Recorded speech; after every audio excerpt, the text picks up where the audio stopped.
My fellow countrymen, look at that! The sun is out, and yet it is 5 p.m.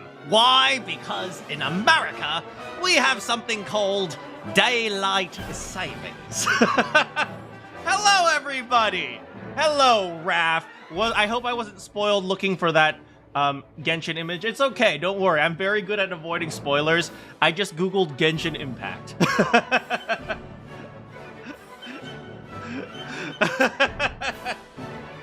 No, but yeah, I usually have like people help me look for the images so I don't get spoiled, so no worries. Time for some Genshin glazing. It's not glazing if it's true. Hello, Endigo. Finally on time.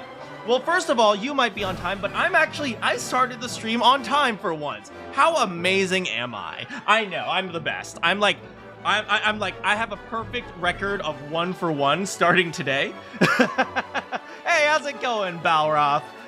You were watching another stream and you were confused why there was British music. Yeah, the Queen does that sometimes. British? Hello, I'm British. Randy, hello. Sam's, I was a little late, yeah. No wonder everything was behind by an hour. Fun fact, yes, Arizona does not do daylight savings, so they switch between Pacific and Central when they're when it's daylight savings, which is weird. But yes, apparently daylight savings was created for farmers, but everyone just thinks it's dumb. Pacific and Mountain. Okay, you know what? You don't have to correct me just because I'm wrong, okay? Because even when I'm wrong, I'm still right. Because I am always right.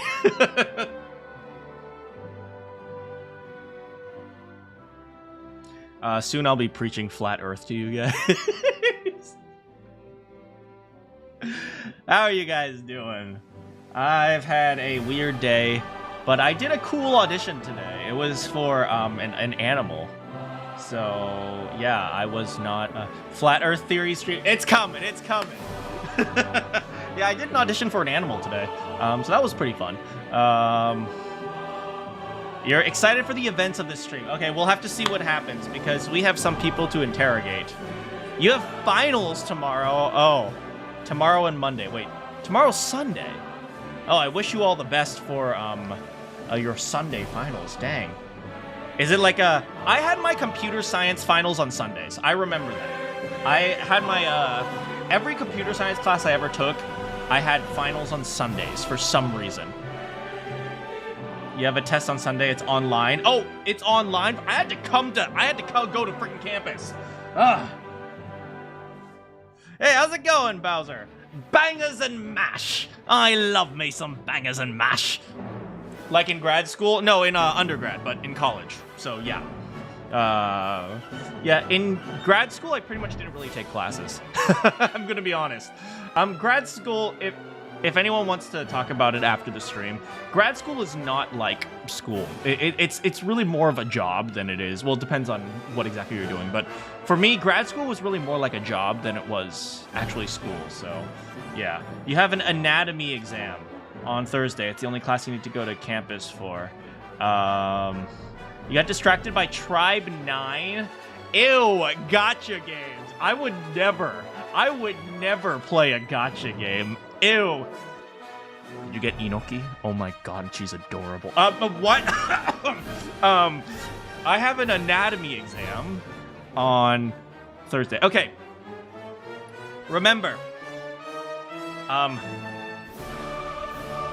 the leg bone is connected to the hip bone, and the hip bone is connected to the backbone, and the backbone is connected to the chest bone. Dem bones. Am I helping? You don't know what gotcha games are? It's glorified gambling. Don't play gotcha games. That's exactly what your grandpa... No! I'm old!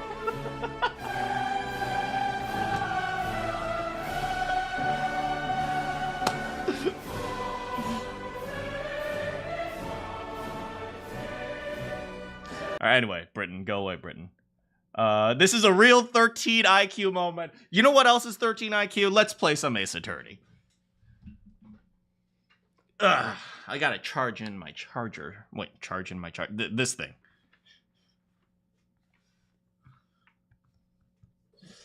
What was I doing? Oh, right. I'll give you guys some music while I'm trying to figure out how to turn this thing on. What? Where's the on button? Is it over here? All right.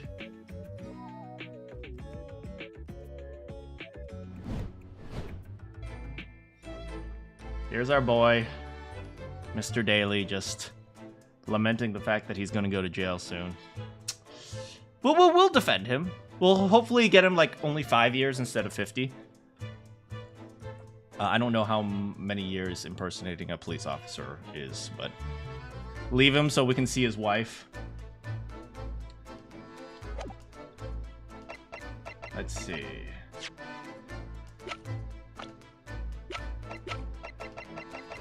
Yeah. Anyway, what?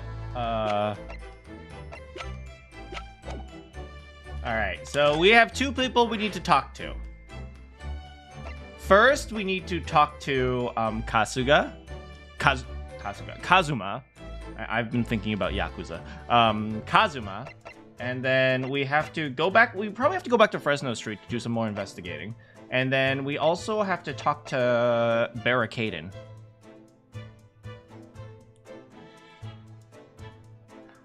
Anyway, it's been less than a minute.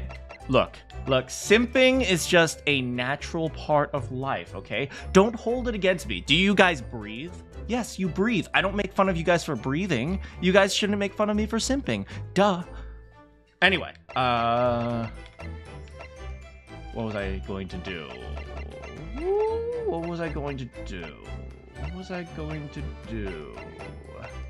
Oh, right. We have to do a quick review because so last time we successfully demonstrated in a court that Gossip was actually Vigil, and he was captured by the Redheads because he was impersonating Gregson, and he actually was working with Gregson in order to give Gregson an alibi to likely investigate the professor.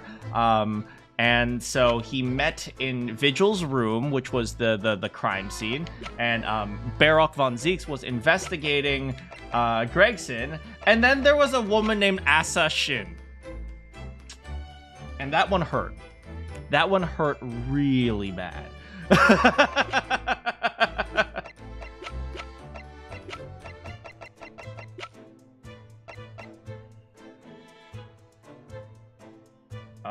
Yeah, and then Asa Shin is now dead. And then we met with Yujin Mikotoba. And then Yujin Mikotoba went to send a message to Japan about Asa Shin. And then Herlock Sholmes went to catch Yujin Mikotoba to send a message to Japan for some reason. And then Iris put mayonnaise on her donuts. And yeah, that was what happened. Now let's go to... You know what? Let's do something a little bit different. Let's start with the crime scene this time.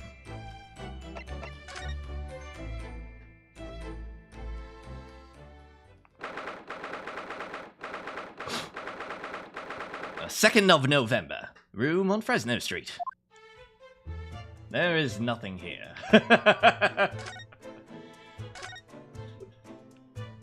We've already gotten that. Got that. Got that. This dude's still crying. Oh, we should investigate the desk again. Maybe we can learn something more.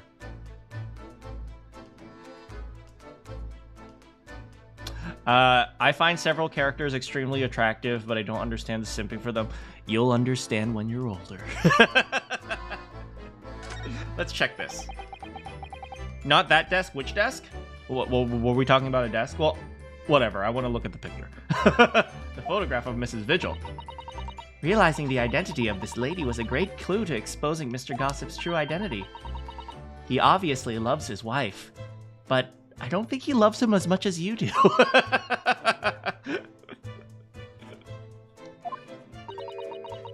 Which is why he felt he couldn't tell her the truth. The transformation was pretty incredible, just from that big lip. Yes, he went to extraordinary efforts to play the part of Hugh Jazz convincingly. Though it didn't really seem like much of an effort to me. Now that you say it, I have to agree. It's almost as if that was Mr. Vigil's true character. I mean, hey, sometimes when you lose your purpose, the real, like, the things you were hiding come out.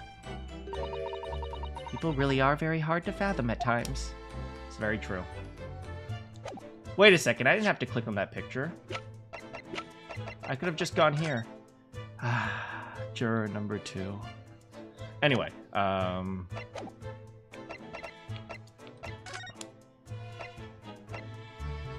let's go see our BFF.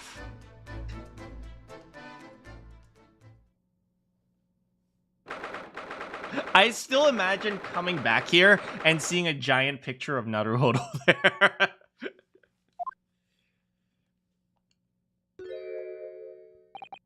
Kazuma.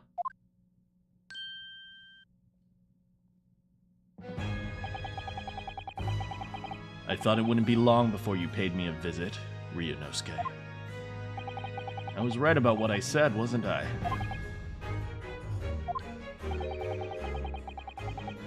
That you have all the makings of a great defense lawyer. Why do you call me learned friend then? Can't you just call me my friend and lover? Or, sorry, my friend and companion? Well, I always believed you'd fulfill your dream of advocating in the British courts. Just never imagined for one sec it would be as a prosecutor. Seeing you stand in a foreign courtroom, so gallantly realizing your dream, Kazuma-sama. Susato, look, I get it, you love your brother, but damn if he ain't a piece of crap right now.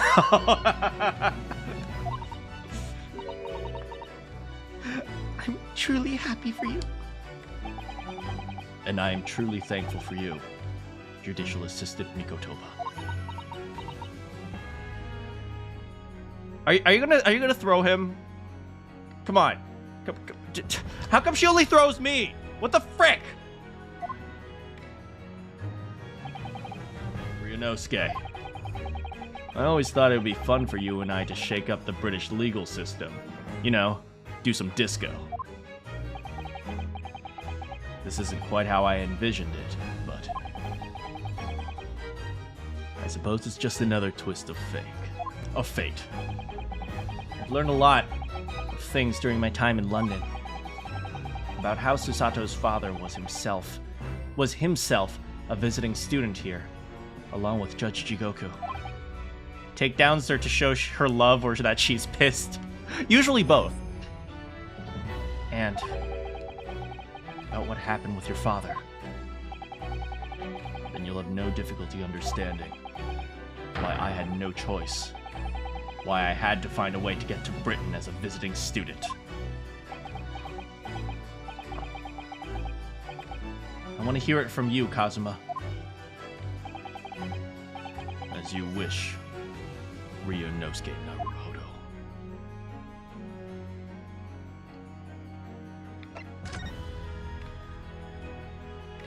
Wait, first.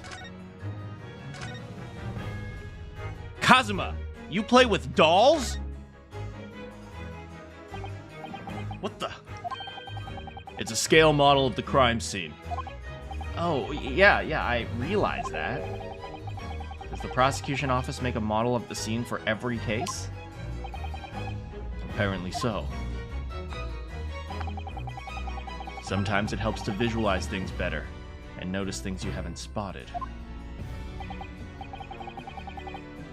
Is the Gregson doll face down? I'll have to check. Actually, the miniature notice board is my work. Yo, Kazuma out here arts and crafting.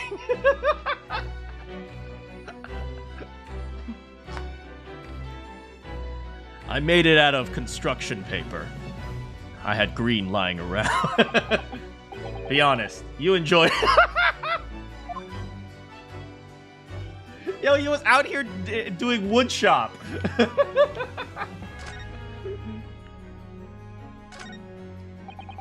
There's Lord Van Zeek's incredibly stylish desk. It's not my style, though. No, I notice you've been working at the little table on the floor, kneeling down.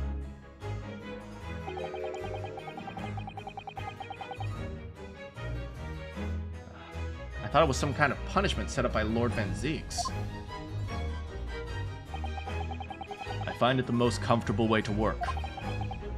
I can't do it.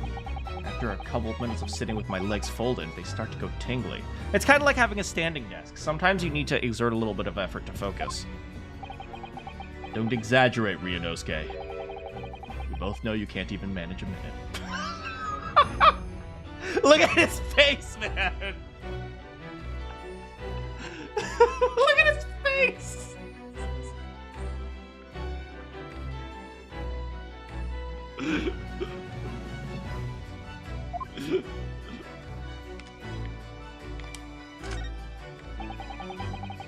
Lord Van Zeek's fine collection of hallowed chalices and bottles all neatly lined up.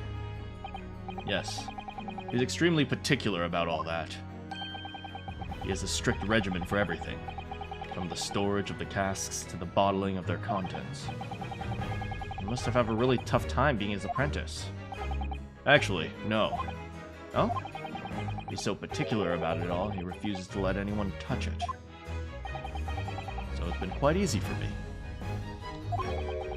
Talk about weird. I know people who are really meticulous like that, and generally they are really good at what they do. So it's usually because people are so meticulous that that habit just kind of like flows out into everything. So, you know, that type of thing is a very real thing.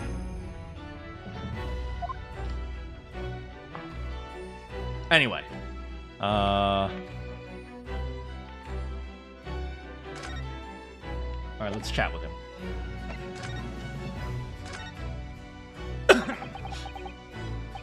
It's getting on for a year now, since what happened in the SS Buria, and then that. Wait, was the Russian criminal even on that ship? No, he wasn't on that ship. The Russian guy? The Russian criminal? He just randomly appeared in the jury one day. And then we never saw him again. What the frick? Wait. Wait, whatever happened to him? We just don't know. He's the real big bad. Susie, I'm half Russian.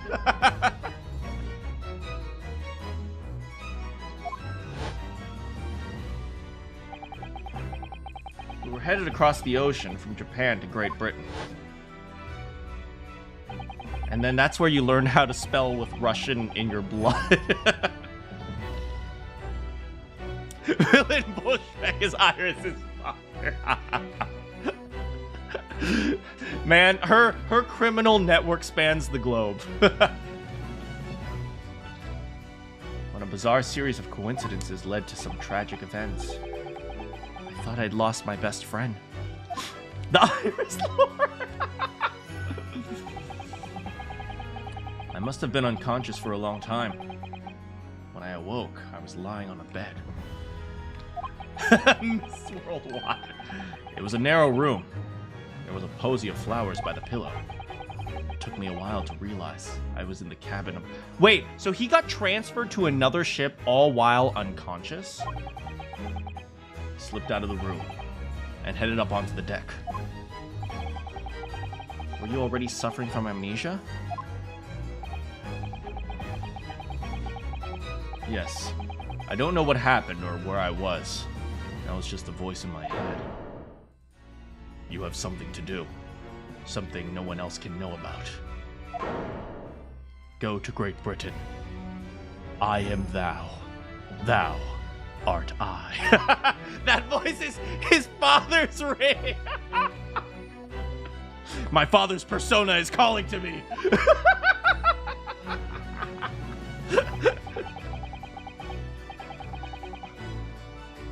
It was a calling I couldn't ignore.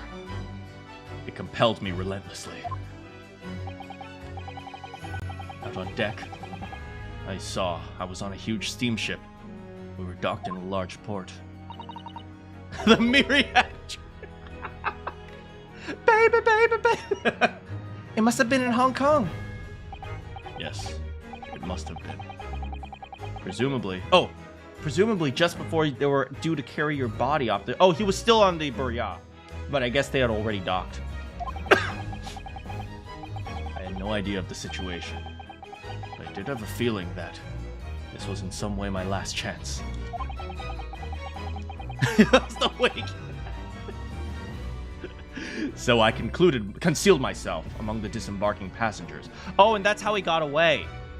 He left the Burya because he was confused and he wasn't sure what he was doing. So he decided to get off the ship. And then people couldn't find his body.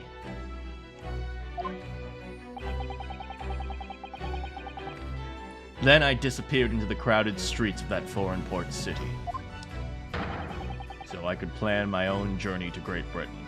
I will say, Kazuma did get lucky that the place he got off was Hong Kong, because in this era, Hong Kong was still owned by Great Britain, I think. Yes, Hong Kong was owned by Great Britain in the early 1900s. Yeah, it was owned by Great Britain, so it'd be pretty easy for him to figure out how to get to Great Britain from Hong Kong. Like, if he got off in, like, I don't know, where else would they stop? They're going from Japan to Britain. So then they stop by Hong Kong. How would you get from Japan to Britain? Would you go around South Africa? By boat. I don't know. I don't know what the route was. Anyway.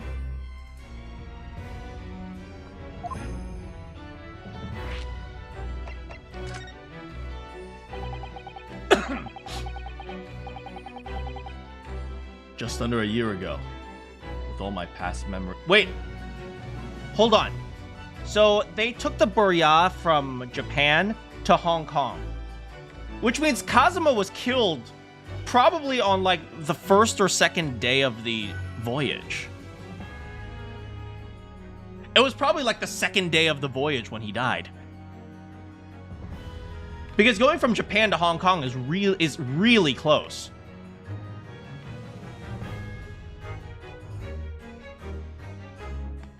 It was at least 2 weeks in. Why would it have taken that long? I mean, they said as I mean, if they said as much, then it must be. But why would it have taken them that long to go from Japan to Hong Kong, but so little time to go from Hong Kong to Great Britain? Is it because flat Earth really is correct?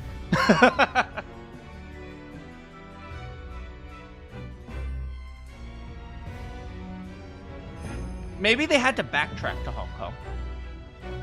Maybe because after the murder, they had no choice but to sail back to Hong Kong. Oh, it took them 5 months to get to Great Britain? No, it was like... No, it was like 50-something days, right? You were going to say backtracking because of the murder? Yeah, maybe they had to backtrack. Do we need a new flowchart to predict how far into the voyage?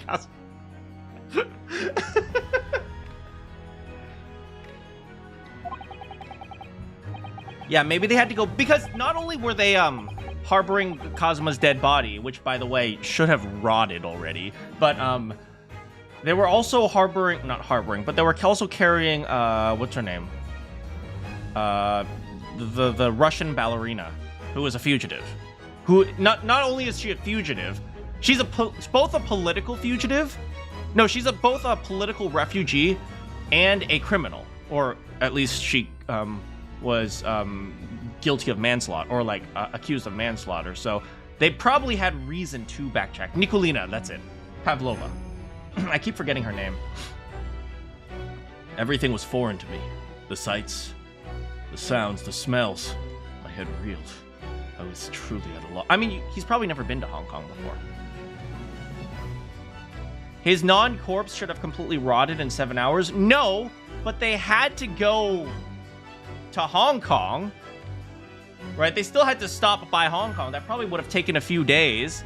By then, his body would have started changing. I realized now that I had escaped as a dead man, with nothing but the clothes on my back. No money, of course. Oh, how terrifying for you. Luckily, though, I had 2 feathers in my cap. One being your knowledge of English, I suppose. That's right. And on the back of that, I was able to pick up some work as a deckhand on the cargo ship. Are you doing that on purpose, Kazuma? No, I am very good at English. Eventually, after calling at countless ports, I finally arrived at Dover. Oh dang, so he took the journey to Britain as a ship hand.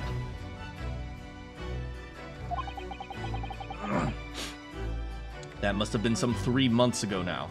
Dang, so after he died, he was searching for a way to Britain for 9 months. Dang. Your formidable tenacity of purpose showing itself again. I mean, the man had lost his memory and had nothing to his name. But he still managed to make his way to London, on the opposite side of the world. Of course, I had no idea why I'd moved heaven and earth to get here at this point. So how'd you end up becoming Lord Van Zeeks' apprentice? I asked. That can only be called an extraordinary stroke of luck, really. You see, I was stopped at the border because I had no papers. They took me straight to Scotland Yard. And by sheer coincidence, Lord Strongheart was there to attend a meeting. That's when the second feather in my cap came to play. Would that have been your knowledge of the law? Yes, exactly. I pointed out every loophole in their new law, and they were really pissed, because those loopholes were intentional. You see, your taxes are really going to their private corporation. What?!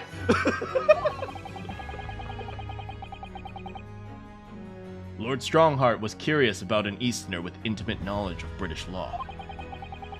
He took me back with him to the Supreme Court and assigned me to the prosecutor's office.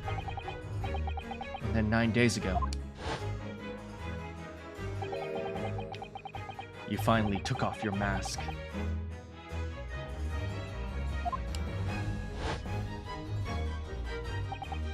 Yes, I did. Alright, tell me about Genshin Impact.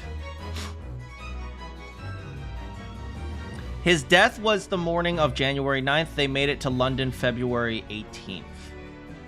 Okay, so they took a little bit more than a month to go from wherever Kazuma died to Hong Kong, then to London. Okay, so it took them about, let's say, 6 weeks to go from wherever Kazuma died to London. But it took them 2 weeks to go from Japan to Hong Kong. I don't know how fast the trip is, to be honest, so I don't know how fast boats are. But especially in this era. But my only guess, by the way, is that they probably stopped in multiple areas in China, and then eventually they made it to Hong Kong, which is why it took them 2 weeks to get to Hong Kong.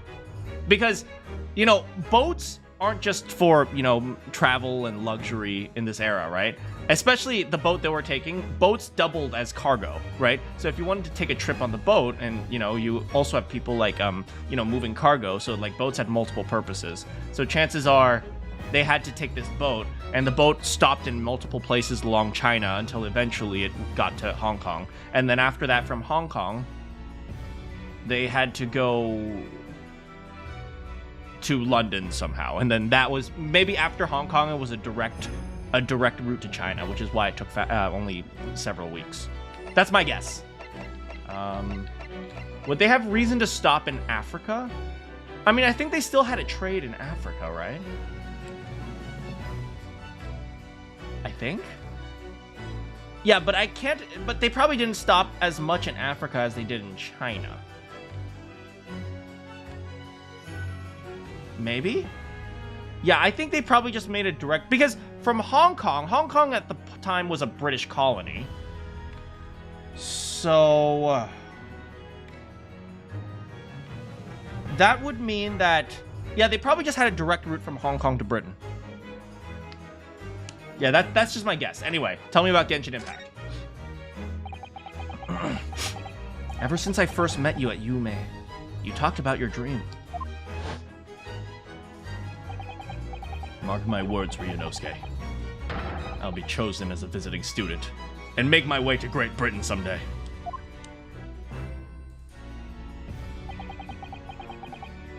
Did you know the entire time about about Genshin's impact? I hate myself. 16 years ago. Oh my god!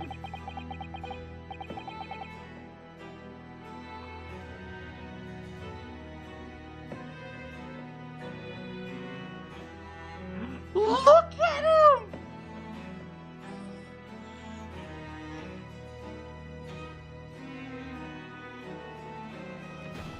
Look, he even has a little sword. He even has a little wooden sword. Look at him!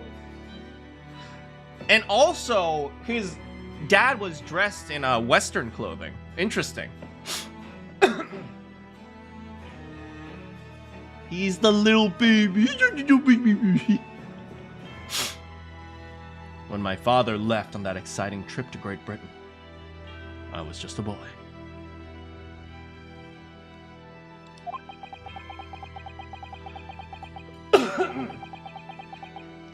Oh, you thought he'd say his dad is hot? I mean, that's a given. We took a photograph together, and the day before his departure. It's my last memory of him. I remember asking someone in my family, why does my dad talk to himself? They said, he continued to talk to himself ever since he had that ring.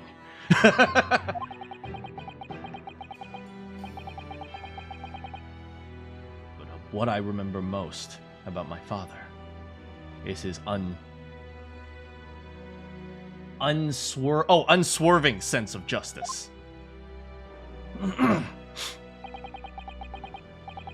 6 years after he left, a gentleman called at our family home. He told me that Genshin, my father, had been taken ill in England and passed away.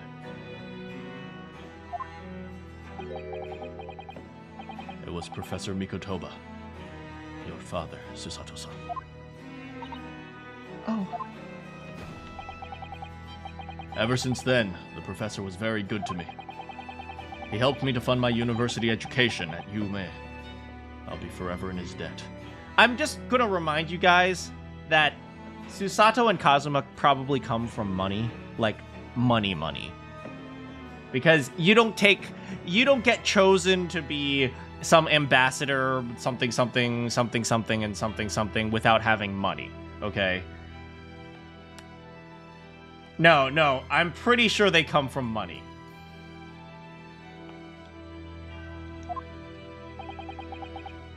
But nevertheless, I just couldn't bring myself to believe what he told me. Oh. Then one day, a letter arrived at our house from Britain. There was no indication of the sender, so I opened it, assuming it was from an old acquaintance of my father.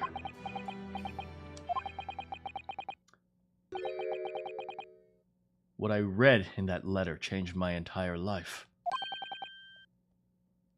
You know, they're really close to the head judge of the Supreme Court, minister, judge, justice, it's nepotism. I mean, yeah, functionally, it's like functionally, you have to remember, lineages were still incredibly relevant, right? It's like if you, I want to go back to that picture, right? But it looked like they had a nice house, right? It looked like they had a nice house. Susato dresses the way she does every single day. It's like, do you know how difficult it is to wear a kimono? She like, just looking at her, she has like 4 layers. Like, for those of you who've ever seen like the old-fashioned kimonos, they have like 5, 6, 7 layers on them. It's like, those are really fancy. And she wears those like every single day. Now, like, maybe it was less fancy than normal. I don't remember the exact thing. But the fact that, you know, she goes out of her way to do that. It's like the only person we don't know who comes from money is Naruhodo. Naruhodo seems to be just a normal kid. Seishiro wasn't that high when he was chosen, but he was still very high up. Yeah, I mean, okay, look. When I say money, it doesn't mean like they were super, super, super rich. It might mean they have like really good connections, or they might have like, you know, they might have like inherited a lot of stuff, or like their families might be very powerful or something like that. But they're not just random people, right? You have to remember that these guys, they were also chosen as like good relations for the UK, right? They were chosen to essentially establish good relations as an exchange program for students and stuff like that. You don't just randomly get chosen for that as like a random student. You still have to remember that in this era, wait, let me see this. How many people graduated from high school in 1900 Britain? Okay, let's see. Snapshots of 1900. In 1900, there were how many high schools? I'll just say 1900. I won't say Britain. How about percentage? Percentage of people graduated from high school. All right, well, in America at the time, and I'm using America as like as kind of a reference point, so I don't know about Britain, but according to this, in America, less than 10% of people graduated from high school. So the fact that they are graduated and they're educated and they went to college, I went to college, Plankton. The fact that they went to college is already a huge deal. So these guys are like, they're pretty high status people, which, you know, it makes me realize that even Naruhodo, to an extent, is pretty high status. Even if he might not come from like a super rich family, he's still reasonably high status. Anyway, that's besides the point, right? But essentially what I'm saying is, you have to remember, these guys are still like very high status people. Like they're not just some random nobodies. They come from a reasonably rich families, reasonably well-connected families. Yeah, even if you like you can argue about the definition of rich, but no, these guys, if they were capable of doing this, they absolutely came from well-off families or well-to-do families. What did it say? Well-off or feudal Japan? I mean, sure, you have to like you're kind of like, you know, you're debating ghosts right now. You're like, oh, well, it was well off for here, but not necessarily for here. It's like, yeah, you can certainly make that argument, but it's still better than lots of people in Japan. That's the point. So they have to remember their perspective is very different from like a normal peasant's perspective. Right? You could certainly argue, well, if you had compared it to the oil tycoons in America, they're actually extremely poor. But it's like, yeah, but that doesn't matter. What matters in the story is the perspective that we're getting here. These guys come from like very high-end, well-to-do level families. So they're raised in a certain way. They're taught to think in a certain way. They're taught to present themselves in a certain way. That's what I'm trying to say. It said that my father had been a mass murderer, and the writer cursed the Asogi name. Oh no.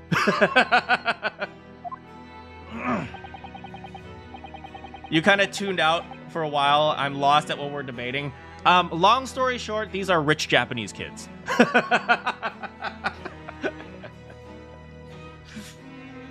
As a result of that letter, I found out what had been hidden from me all these years.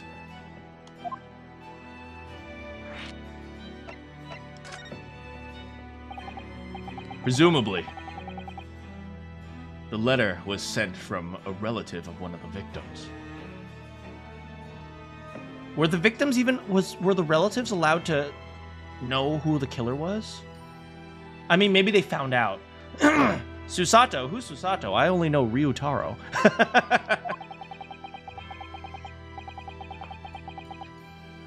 If whoever it had been a member of the judiciary, he could have been present at the closed court trial. Oh, that is possible. They are.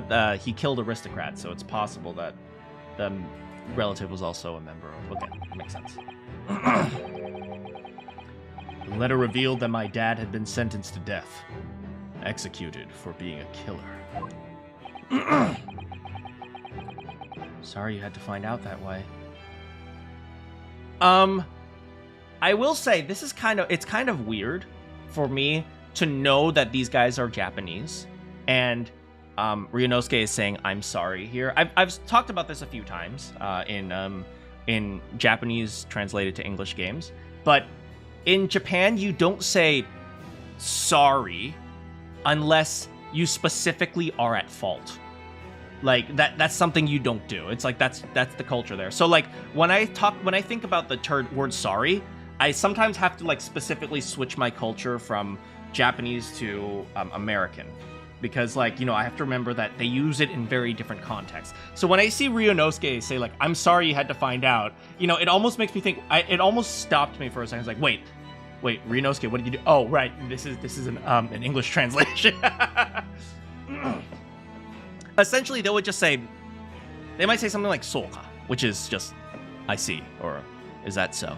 Like that's how you show understanding and empathy in Japan. You just say "I see" or "I hear what you're saying," something like that. Yeah, Barack definitely knew, but I don't think he would have sent the letter to Kazuma, would he? Maybe he would. I imagine the British government did its very best to silence whoever sent that letter. You think maybe they killed them? Ooh. But someone who knew the truth and couldn't bear the resentment was always going to be a problem. But still, it could have been written by anyone.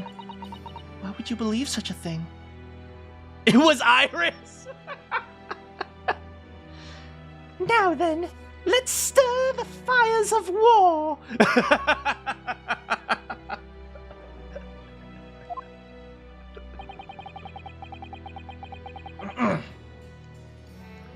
There was a newspaper cutting included with the letter. The first I'd ever heard of the professor and his terrible killing spree. Well, what did my father have to say about the letter? I couldn't bring myself to show it to him.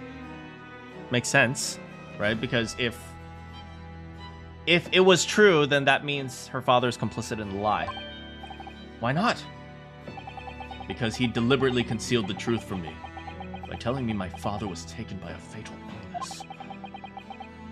It couldn't have been easy for him. And he'd done it out of consideration for my feelings. So instead, I showed the letter to Judge Jigo. That's the same thing, isn't it?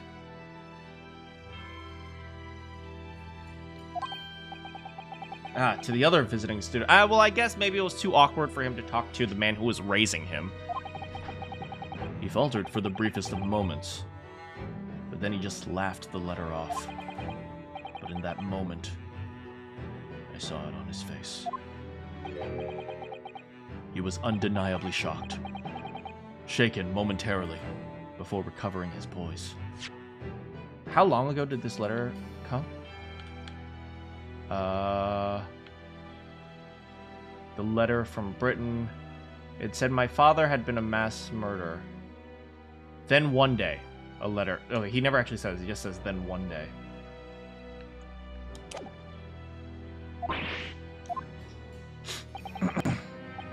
A year later, my bereaved mother succumbed to the strain of grief, and she too passed away. That's when I made up my mind that one day, without fail, I would cross the seas to Britain, and to seek the truth for myself. the truth about my father, Genshin Asuki. And I wouldn't let anyone stand in my way. Kazuma-sama.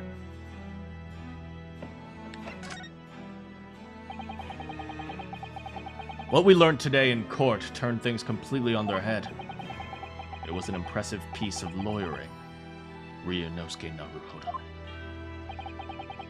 Lord Van Zeeks isn't the Reaper, you know. I almost don't want to believe it myself. It turns out that Inspector Gregson... Why do we just randomly believe Lord Van Zeeks that Gregson is the Reaper? It's clear that the inspector was behind the Reaper's activity all along. You mean you knew? What? The real question is, who's been giving orders to the inspector? Yes. Barack Obama Van Zeeks is the Reaper. Okay, so are we playing like the shifting blame game? It's like, oh, well, it was actually Gregson. No, it was actually Barack. No, it was actually Vexen. No, it was actually Barack. Are we seriously playing this game right now? He gets pretty privileged. And I know that 10 years ago it was him. Who decided my father must be a mass murderer and sent to his grave? No, he was merely seeing that justice was done as the law dictates. He's not to blame. Ultimately, it's people who condemn people. The law is just a tool they use to do it.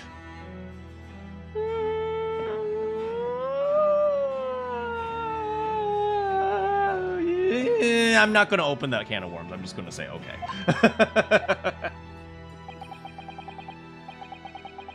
And when a man condemns another, he must take responsibility for his actions. Of course he must. Ryunosuke tends to be tunneled. Yeah, just a little bit. Yes!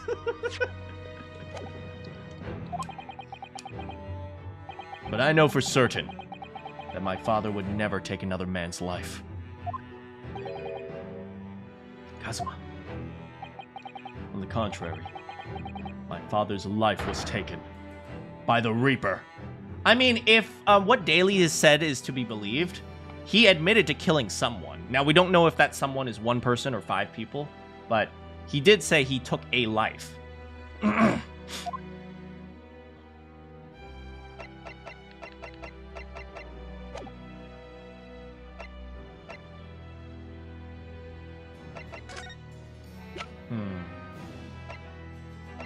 Let's see if there's anything he wants to comment on. Have you met my future wife? Kazuma, what do you take of my future wife? Hideous. Is this seriously the type of woman you're into? It seems your simping is still going on strong. I tried to make you change, but it seems once a simp, always a simp. I get the feeling my friend's always going to have the edge over me.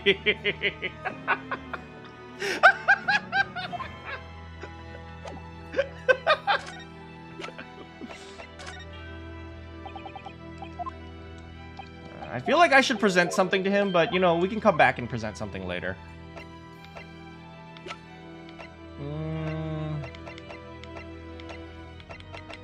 Let me present this to him first. No, nothing. He really doesn't want us to present anything. Oh, the autopsy report. It's incomplete. Maybe you'd be interested in this. Yeah.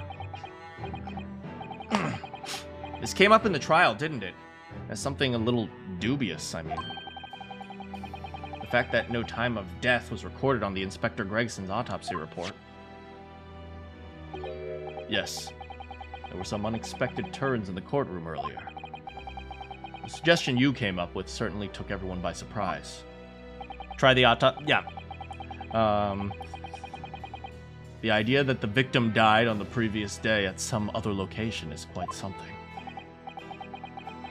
Well, considering when the pocket watch had stopped and the scorch marks on the candle, it's certainly a distant possibility. The evidence and the scene both point to it. To be honest, it bothered me too. So I paid a visit to the autopsy room earlier. The coroner responsible wasn't there, but I got a name. Dr. Gori. If it wouldn't be trouble you, Kazuma-sama, we'd very much like to speak to the coroner.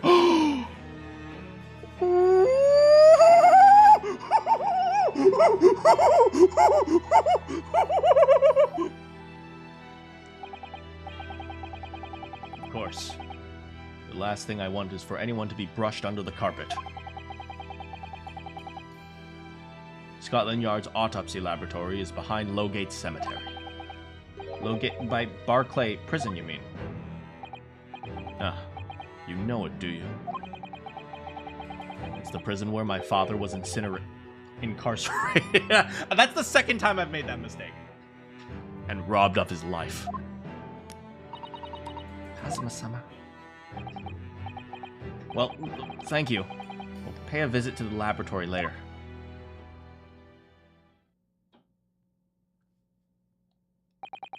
So we need to start an incineration count. I mean, there really was an incineration in the court in the first game. Ryunosuke, I want to thank you. For? For this. You carried my soul. Wow, he really said... My boy. My boy. I love this man. You my brother, Kazuma. No matter how much you object to me on the prosecution stand, you my freaking brother. You safeguarded the soul of the Asogi clan. Well, it's a famous sword that's been in your family for generations. My only slight regret is I never got a chance to draw it before I returned it to you. Karuma is said to have been forged by a master swordsmith during the Sengoku Warring States. I come from a long lineage of warriors, many of whom were expert swordsmen. Well then, you're a chip off the old block, I'd say. But you do realize by the end of the Sengoku, literally no one used swords. Like, swords were actually a weakness. You can shut up now. Oh, okay, sorry.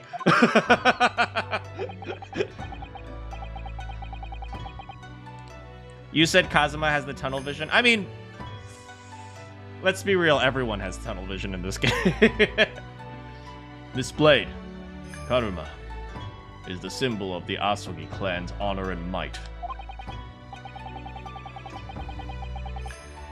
Apparently, one of my father's apprentices even took the blade's name for a surname.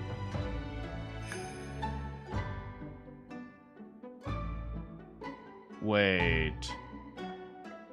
Karuma. Karuma.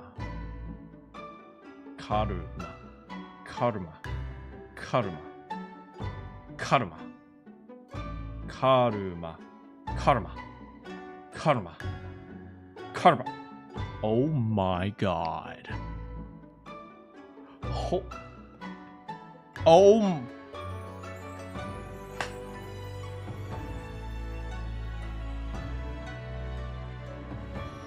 Your dad has to choose better apprentices, I'm gonna be honest. Really? Karuma.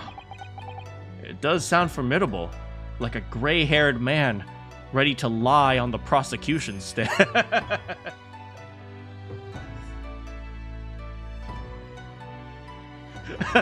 Yes! Mr. Phoenix Wright, it was on!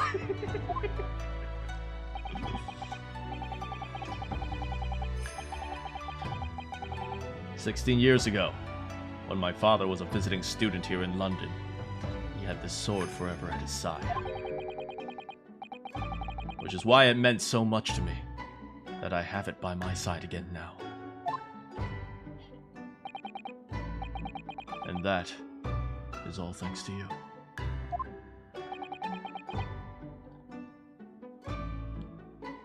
It was an honor.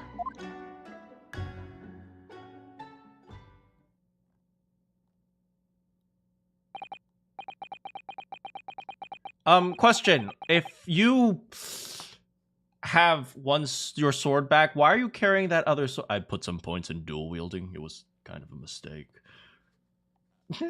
Respectable. Respect. It's fine. It's fine. Now I have preparations to make for tomorrow. Perhaps I have said a little too much. Kazuma, you've changed. No, Ryunosuke. I haven't changed at all. It's you who've changed.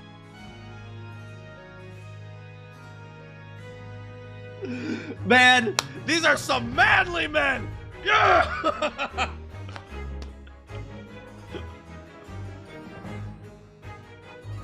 It's you who's gotten stronger. No, I haven't gotten stronger. The only person I see who's gotten stronger is you. No. As strong as I am, you are the one who's gotten stronger. I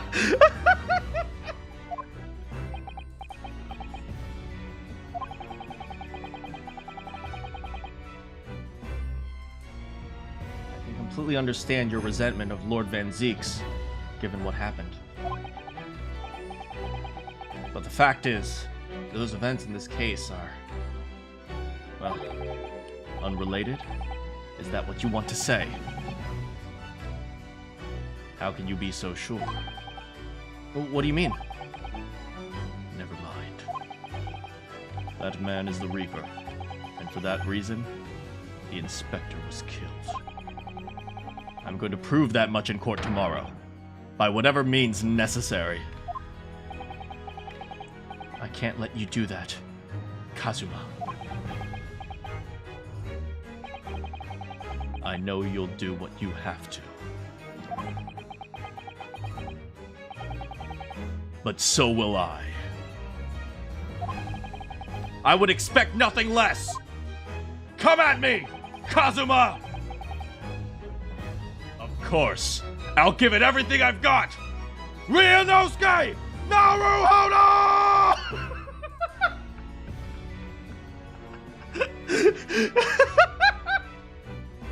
Kazuma Asuki! Ryunosuke Naruhodo! Sasuke! Naruto!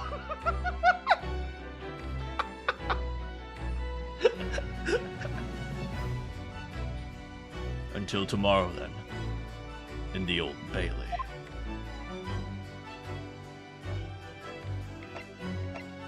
Hey. Mata.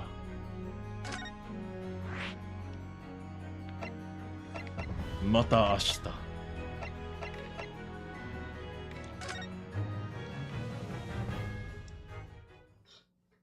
All right, man, those were some men. Man, I think that was the manliest I've ever seen. Oh wait, I'm going to be real. The manliest moments are between two manly men expressing their love for each other. I'm going to be real honest right now. The manliest... Okay. The manliest heterosexual moments are the most homosexual.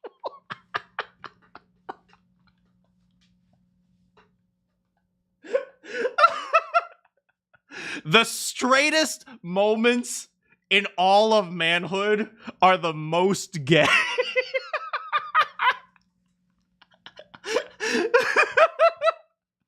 The straightest men are the gayest.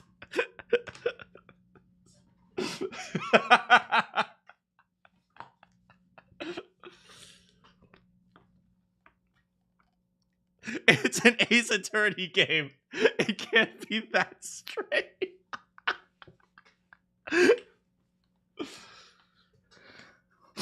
2nd of November, Barclay Prison. governor's office. If they're so manly, where are their mustaches? They're so manly, they grew out their mustaches and shaved it off by force of will.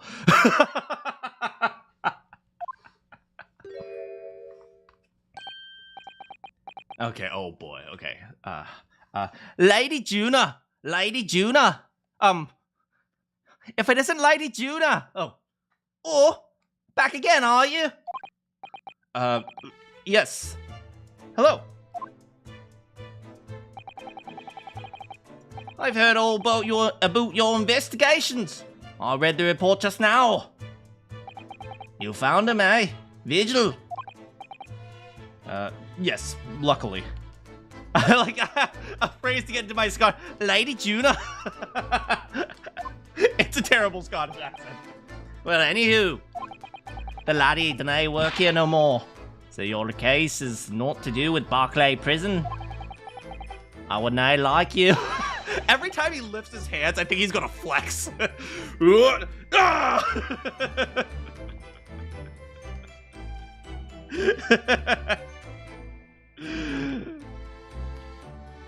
I would now like you to get the wrong idea about that.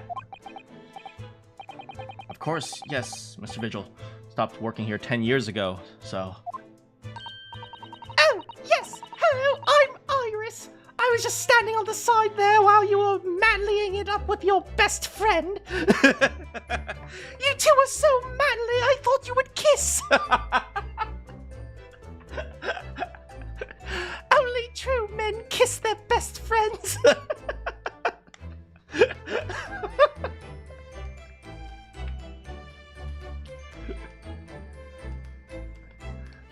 Yes, we've seen his dismissal notice, haven't we?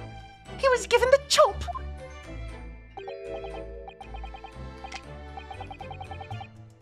Aye, Kimmer. You can very well. So, how about a wee handcuff biscuit? Oh, they really are like little handcuffs, and are hard as irons too. So, what brought you down here today? Oh, there's something else we'd like to ask you about. Is that so? We believe there might have been a document that disappeared from Genshin Asogi's cell. You see, Mr. Daily Vigil told us explicitly not to ask you about it, so here we are asking you. I think it's been called the Asogi Papers.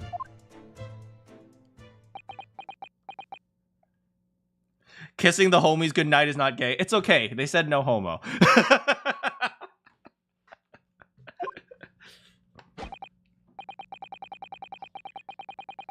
You think Caden is a bad baker? He intentionally makes biscuits. Okay, I'm going to be real here. I think Caden loves baking cookies. And everyone has to tell him how manly he is. Yeah, that's a manly hobby, Caden.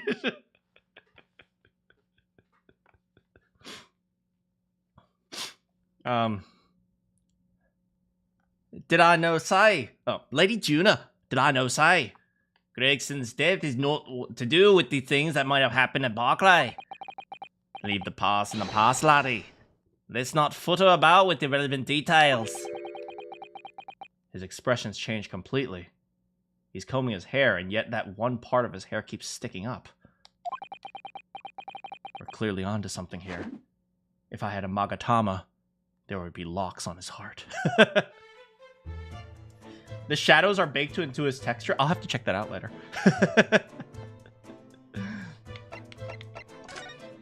It's a cowlick. Look, he's trying, man. He's doing his best. The murderer's botched execution and the whole miserable escape. They were Barclay's darkest hour. Aye. A shocking embarrassment. Oh, I should inspect the clock. You're right. Thank you for reminding me. Because the convict had a collaborator on the prison staff.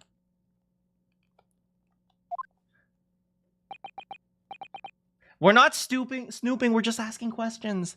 Aye, for shame. The coroner who confirmed his death at the old man's execution, Courtney Scythe. And my chief warder at the time, Vigil, who was in charge of the whole affair.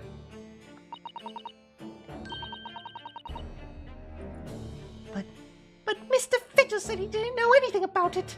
Other than the Asogi papers, which he told us specifically not to ask you, so that's why we're asking you right now. The rascal, when I say otherwise, eh? More handcuffs. Oh, how could I say no? You can never have too much iron in your diet. It's so bad. It's so bad. Made with real handcuffs. When Mr. Vigil was handed this dismissal notice as a result of what happened, he was so despairing. He jumped out of your office window, didn't he? I don't know, like to say. That's just Vigil trying to get hold of it. Do you not think he would, when I have jumped off the shock of his crimes being exposed, eh? I do. Hold on, let me check the court record quickly. Oh, I thought maybe there was like an actual piece of paper, but no, it's just something to read.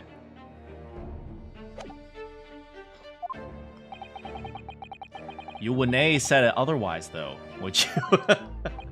Dang, don't mock him just because he's Scottish. Of course, I can shun all the responsibility. I shouldn't have let him deceive me. Actually, is Barry anybody that kens what happened at the time now? With Gregson having been murdered, and Dr. Scythe forbidden from having any visitors. No visitors. Somebody obviously doesn't want her giving anything away. Like Strongheart? Well, we're not going home empty-handed. And I would nae dream of sending you packing without a kimmer. Here, take a handcuff or two.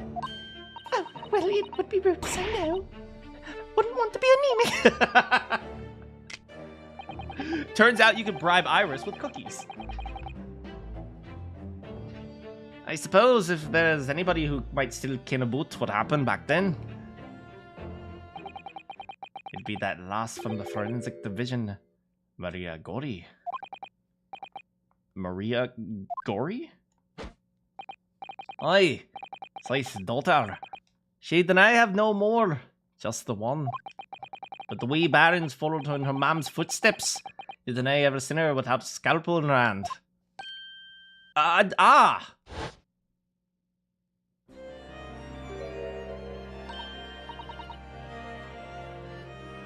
Mama, what is this? Where'd she spring from? And why is she so beautiful? I don't even know what she looks like. Scythe's daughter, Maria Gori. We could do with talking to her. Hold on, we should investigate first.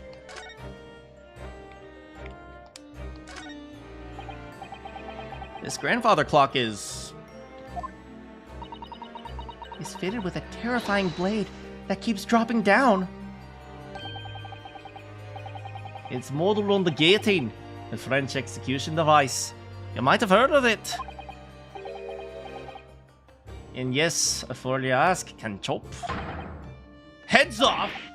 Heavens no! Carrots and parsnips and so forth! Oh. If you place a large carrot at the bottom of there in the morning, by evening it'll have been clean cut in two. Well, the blade must have an almost indescribable edge then. Okay. Was I simping for her without anything? Like, look, you don't need to know anything about a person to simp for them. An axe, a hunting rifle, 4 pairs of handcuffs. Ah, there's a story behind every one of these. You mean, the rifle was a famous killer's murder weapon, and the axe was wielded by an infamous executioner. Oh, and the axe was wielded by the infamous executioner, and the handcuffs were once used to immobilize a fierce 4-legged beast when it was arrested? I think you're in the realms of fantasy now, Mr. Naruhodo. Not those kinds of stories, Jimmy. My name is, Ryunosuke. That axe was the one I used to chop down the cherry tree at my house.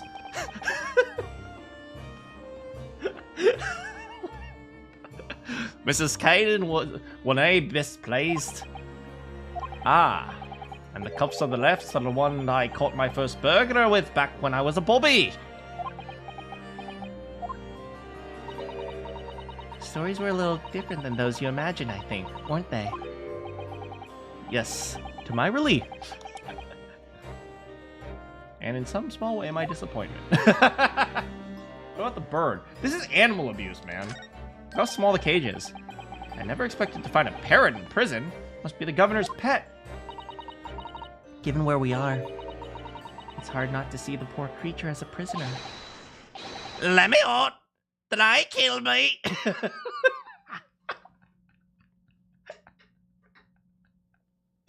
Oh no! Oh no!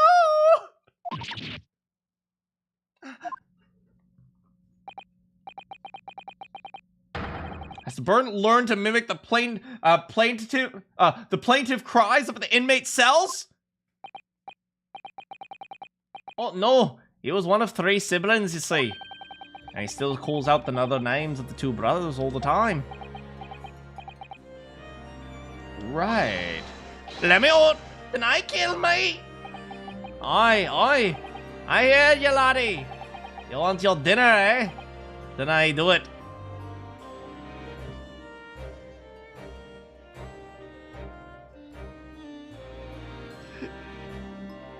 The parrot's name is Deny Do It.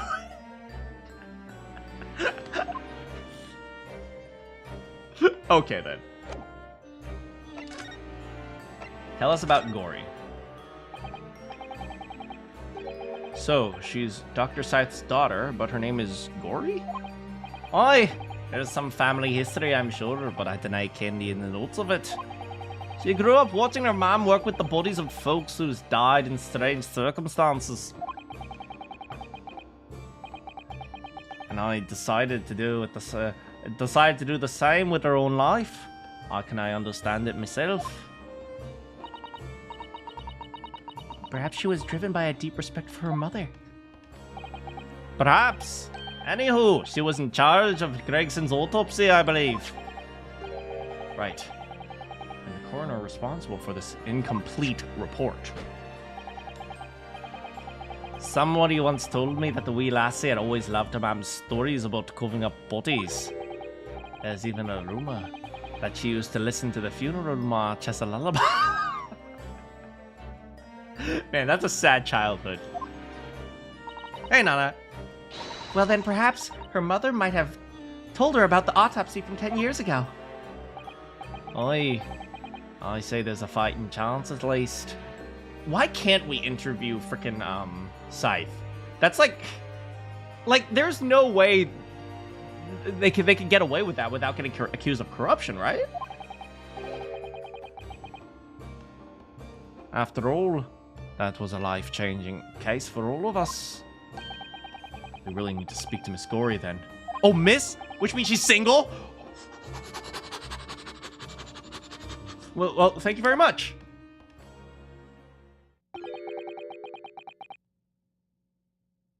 I'm not happy about any part of this. It took years for Londoners to finally forget the whole professor business. Can you know, give up on this, laddie? Stop asking pointless questions. I'm sorry. I don't like dredging up these painful memories. Can you know just stay away, no? Leave me alone and then I come back here, eh? Oh, anyway, about the asshole game. How'd you come to ken about that, laddie? There's no many folk here, even in the prison, who've heard about those papers. Well, can I tell him, Mr. Vigil? I'm afraid our sources must remain confidential, sir. Yeah, he knows. He knows. There's not a chance he doesn't know.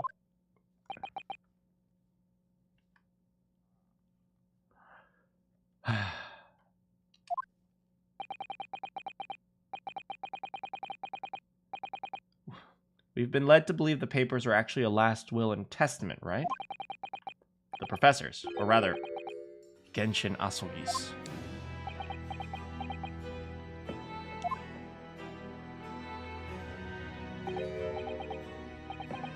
Aye, that's right.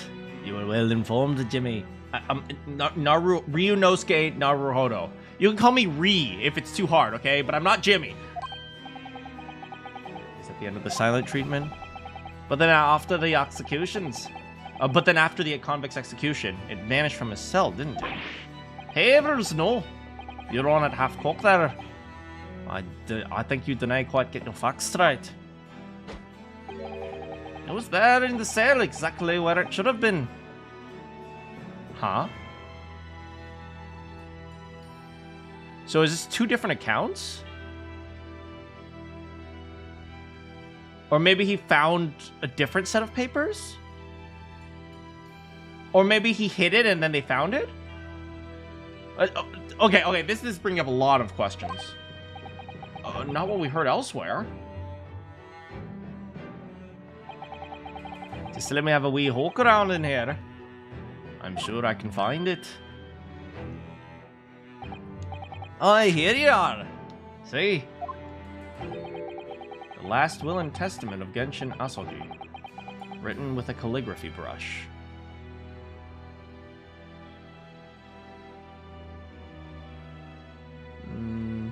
Vigil said he wasn't actually part of the search. I don't remember if he said that or not. So maybe he wasn't told they were actually found. That's true. But this is a little bit questionable. Because Vigil said, at the very least, Vigil said they couldn't find it. Which means Vigil seemed to know that they had a tough time finding it. Maybe his memory spotting. But Vigil seemed to suggest that they had a tough time spotting it. And then this guy said it was right there exactly where they should have been. So it's like that in and of itself, just like the difficulty they had finding it is a contradiction in and of itself. With a calligraphy brush. Of course, how can I read word of these Japanese squiggles? What I mind it says he leaves all his worldly possessions to his son back in his homeland. Yes, that's correct. And the gist of it.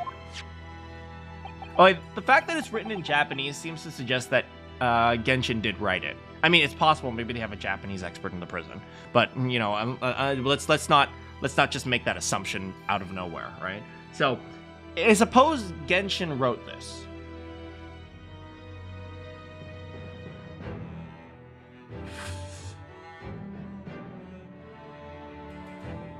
Perhaps there were two sets of papers, right? One of them was found, and then he thought maybe you had to find another one or something like that, right? Maybe they were like, they're called the Asogi's papers, not the Asogi paper. I mean, I suppose there were two pieces of paper, so maybe it took them a while to find the second one. Aye, of course they are. Papers written by Asogi. No doubt about it. There's no mystery here, laddie. That's your lot.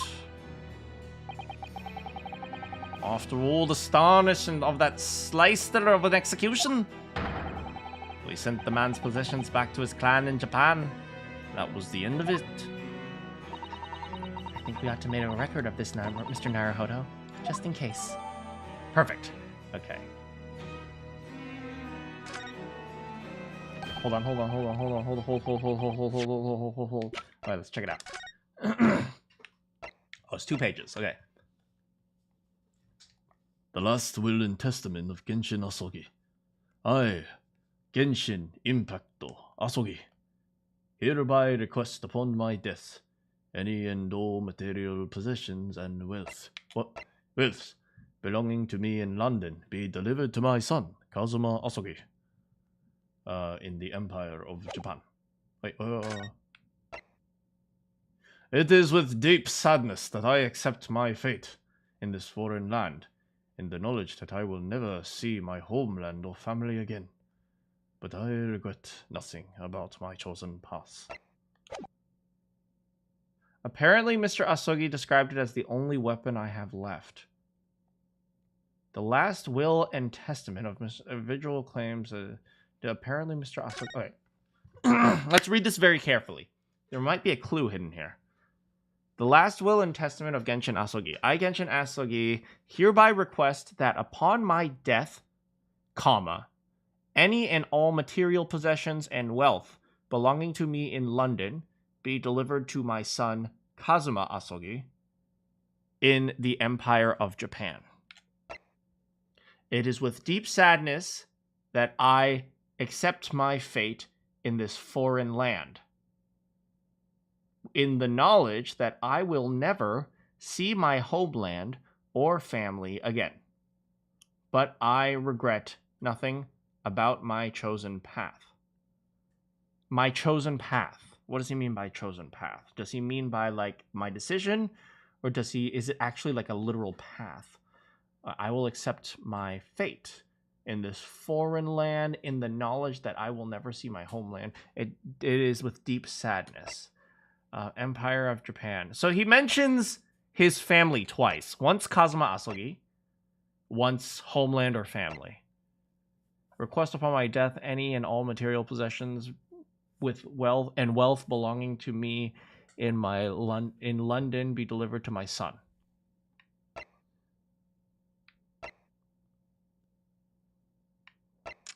I don't think it's obvious. He mentions his family twice. Once Kazuma and then once the word family. The last will and testament of Genshin Asogi. I hear Genshin Asogi hereby request upon my death any and all material possessions and wealth belonging to me. So something to do with his son, I think. There might be something that Kazuma might know that he might not realize that he knows.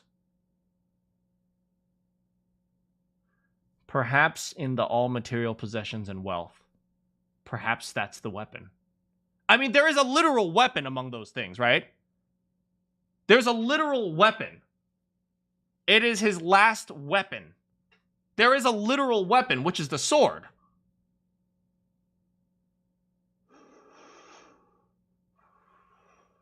I wonder if the sword has some sort of hint. Because the sword was with him. We remember the sword was literally on his person in the flashback. With Barack Obama Van Zieks.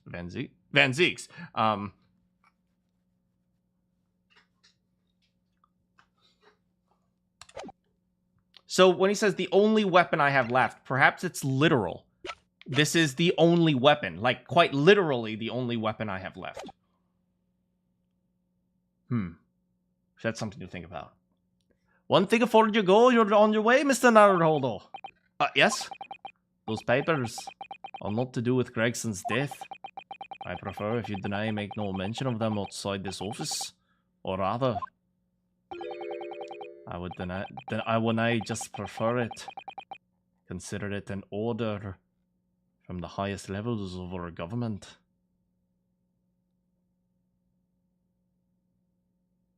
I think we should go. I understand. Okay,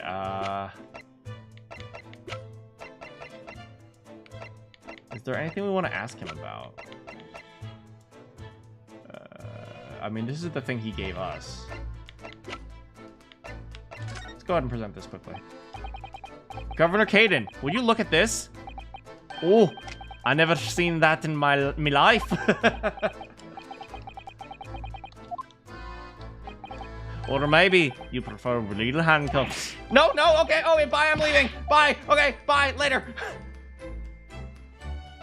Okay, let's see. He did mention gory, so let's see. Autopsy, no? I just want to see a few things, if he has any response to a few things. Okay, great. Alright, maybe nothing, maybe it's just nothing. If it's just nothing, maybe we should just head out. Asogi papers, firecrackers, this notice board, this revolver, this dismissal notice. Nope. Okay, so let's just head out.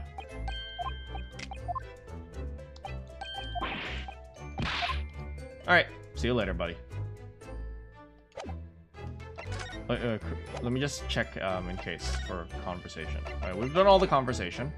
Let's examine a little bit more just in case. There's the bookshelf. Window. That was the window he jumped out of. I suppose those are all former governors of Barclay Prison. Either that or former inmates who the governor has sent to the gallows. Oh dear. They all have such severe expressions. I really couldn't deny either. Especially the one with on the extreme right. His expression goes beyond severe. That one's me. Oh! Well, severe but beautiful! I'm terribly sorry, sir. Is it a prerequisite of the job, perhaps? Having a severe expression? Of course it's not! Although it's taken into consideration. You have a pretty severe expression. Oh, I like you. You got the job. A lot. Bookcase. It's a very large cabinet full of papers. It's labeled Inmate Registry. All the files are in alphabetical order. That's 50 years worth of records of Barclay's inmates. That's actually a pretty small cabinet for 50 years of inmates. Whether or not they left alive after serving their term. All the details about the crimes that they committed are recorded in there. Like an epitaph, you might say. A record of crimes and punishment. How dispiriting.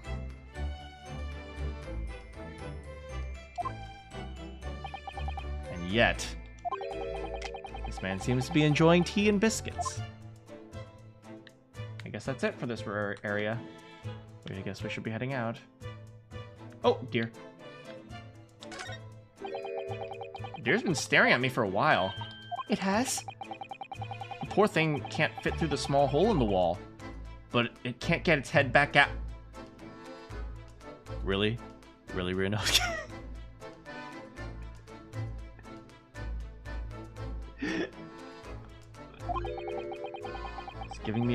It's giving me a woefully imploring look.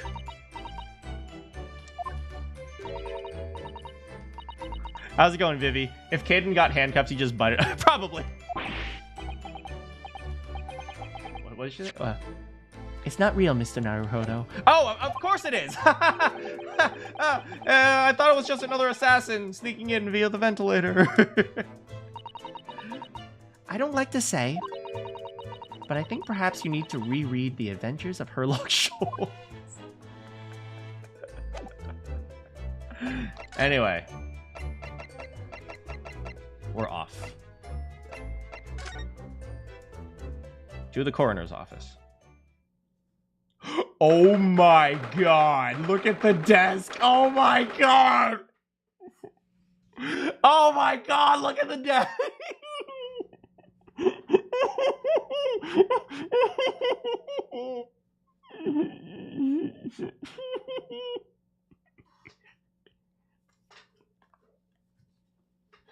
Second of November. Forensics Laboratory. This place is really creepy, isn't it? Well, being a dead room, it's probably full of spirits of the dissected. But actually, there's a rather pleasing scent of roses in the air. Well, this being a dead room, the coroner probably needs a bold scent to mask the odor of death. Iris? Do you think we could change the subject? What do you mean? I love death. I love looking at dead bodies, especially those that have just recently died. Do you understand what I am saying? Ryunosuke Naruhodo.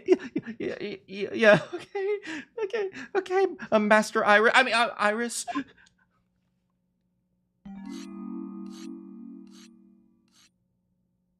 My body is ready. Take me, girl. Take me. Take me away.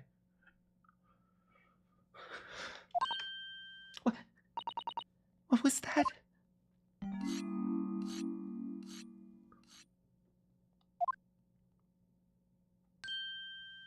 She just appeared like a poltergeist! Dr. Gory?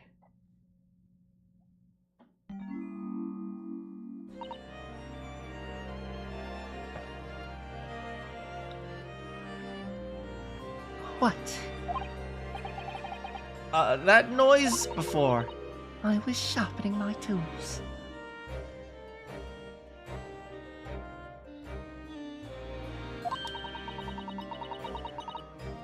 I'd be dead meat if I didn't keep a perfectly clean edge on them. Right. Is she sharpening a knife with a knife? Yeah, she's sharpening her scalpel with her cleaver. What the f-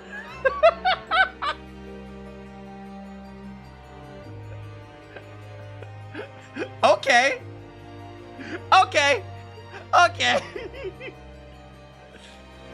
That's pretty metal. Boom. I hate it. When following the collagen fibers of the dermis, an expertly sharpened scalpel cuts like cheese. Would you like a demonstration? Maybe just a little one? Oh, yes, please! I'd love to see! Of course Iris does. Then, I think you'll do nicely. Huh? No, I wouldn't do nicely at all. I mean, maybe some other time, like over coffee or something. Like maybe we'll went down and we'll get like a little coffee and some biscuits or maybe some tea, and then maybe we'll fall in love, have 3.6 children together. Is that a touch? Well, we came here to ask questions, so.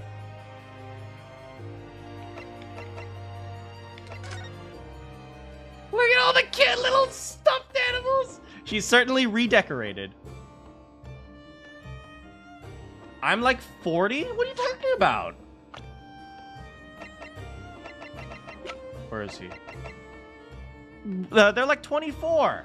They're perfectly fine.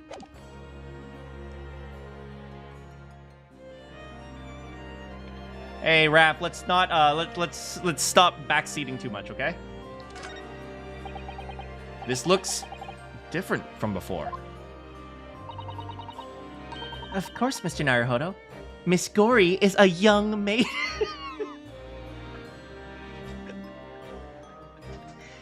Do you like serial killers? Oh, I love serial killers. I also love serial killers. I'm telling ya, women like three things. She has all sorts of charming little dolls like the ones and the like around her place of work. Yeah, you're right. Perhaps she's not so strange after all. They're how I practice. Sorry? Mama always says operations and dissections require speed and accuracy.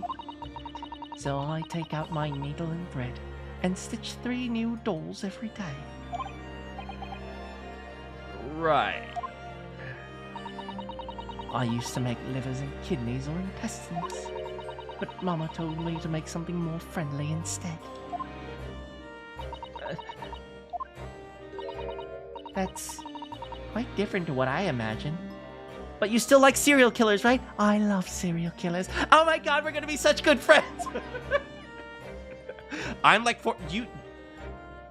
you really need to be a better judge of age if you think I'm 40. Dang! They are absolutely true crime girlies. Look at this. What a magnificent display case. The cherry wood has been polished to a high sheen, and the intricate carving is a joy to behold. Western cabinet makers really aren't very skilled, are they? It's 10 people. Pardon? It's made from the bones of 10 different people, all mixed together. Some of my best works. She's perfect. She's perfect. I know all of you are out there are like, I can fix her. I don't see anything that needs to be fixed. So, I mean, I think she's perfect. I don't know about you.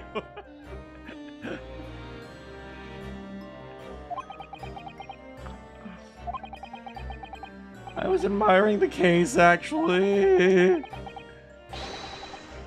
The scary skeleton is something I intended to ignore. Correction, she can fix us. Yes, she can fix me.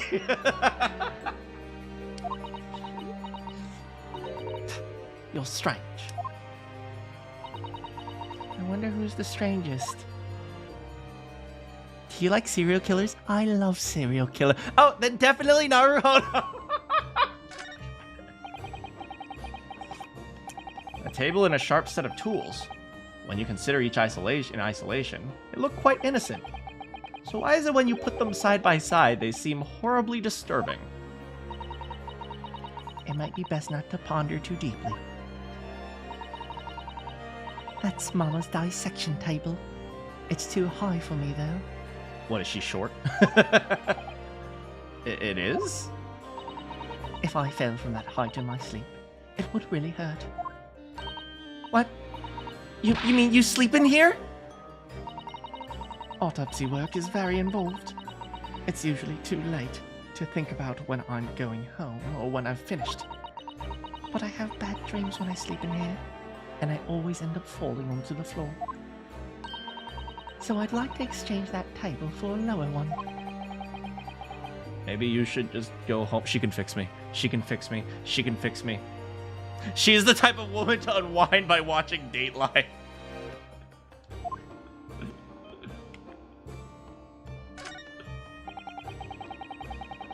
Look at all the bottles on the shelves. What an assortment of chemicals. These ones are labeled highly toxic, she says with a smile. That's worrying, because there's also salt and pepper shakers in there. Oh, yes. And they actually say salt and pepper on them. The doctor probably spends a lot of time in this room, I suppose. Perhaps she has meals here, too. Life goes on even when you're surrounded by death.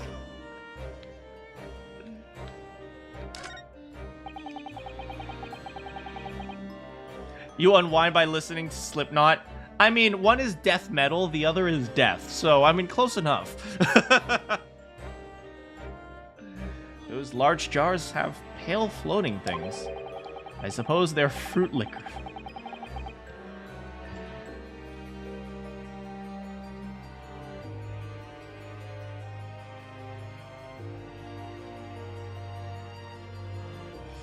Yes. Yes, Ryunosuke. Yes. Yes. Yes, let's assume there's something completely innocent like that. Ah, that jar you're looking at contains monkey brains. Oh my. The composition is similar to the human brain, so they make for interesting study materials. And the next jar along, we have monkey... No more monkey things, please. If you say so. Oh dear. The time when I still thought it was just some pickled umeboshi clothes. So long. Okay, time to chat. There she goes, sharpening her metal. We've actually met before. You're not dead yet. What? So Mama said I wasn't to cut you open. She's so strict about things like that. Well, I mean, good. Dr. Scythe has some scruples, at least. I mean, she clearly didn't do a very good job raising her child. She clearly has mommy issues and daddy issues, and don't worry, I can be the daddy that fixes them. Oh, I mean, what? Oh dear. It looks like she's not interested in talking to us for the time being anyway. For the time being? You mean until we die?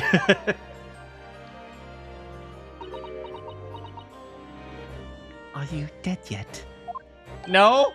Sorry, but I wasn't planning on dying anytime soon.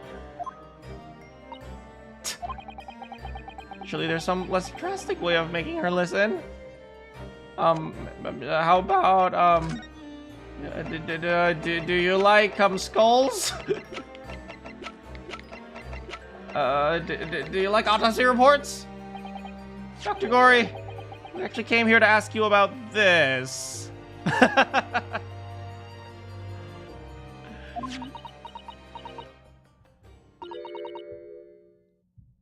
He was very good. Oh boy. She's perfect. She doesn't need to be fixed. She doesn't need... As long as I keep lying to myself, maybe I can have a healthy love life with her.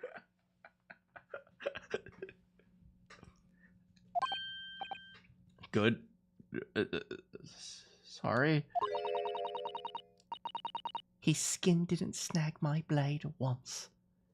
And very little mess. His joints dislocated easily, and his muscle tissue was a pleasure to work with. We can skip those details. But there is one thing about the report that did catch my eye. You don't seem to have reported a time of death. Well, oopsie.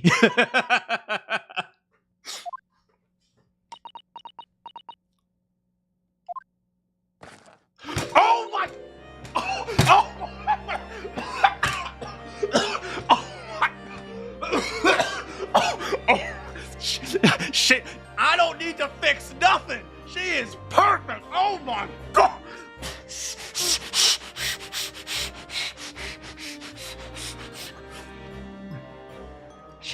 Oh my! She's perfect.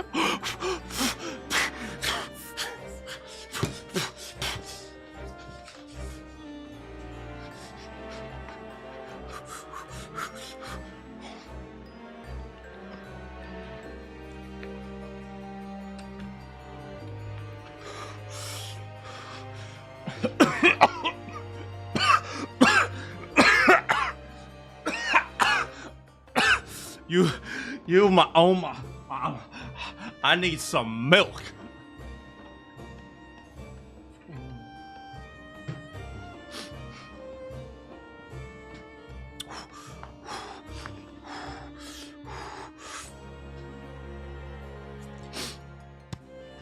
Hello, my name is Ryunosuke Naruhodo, and I'm single. Oh! That made my heart jump.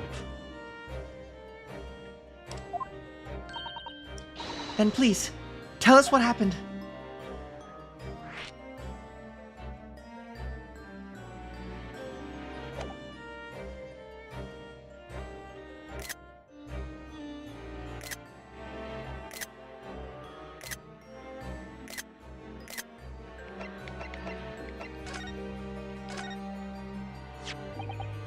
So, why doesn't this autopsy report include the victim's time of death then? Oh, new post.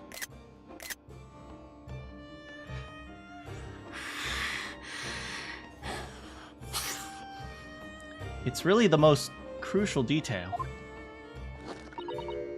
No, no, no, no, no! You don't have to put your mask away. Lift your mask back up. It's okay. I was told not to write it. By whom? Mayor Strongheart, the Lord Chief Justice. He came here.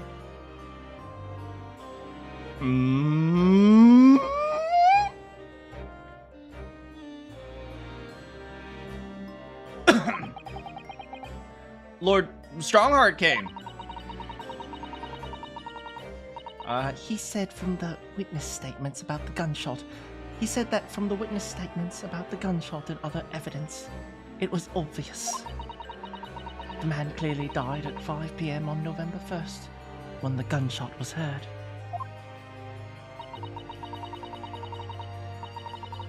The profiles, I see. Yeah, I figured that, but yeah, like I read it. I read it way earlier when you said don't look at the profiles, so I was aware of that. Like, you don't have to keep spamming it over and over again. I believe it or not, I actually read what you guys write. No, it's okay. I get it, Raph. But you know, just trust me when I say I see what you guys write. Okay. But that's not the time of death you wrote in the report. You didn't write anything. Was there some reason you didn't include it? Come on. Come on, Maria. Don't be like your mom. Wait, I read chat. What? Chat?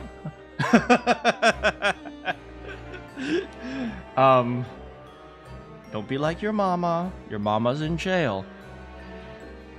Your mama's in jail. And you can be my mama.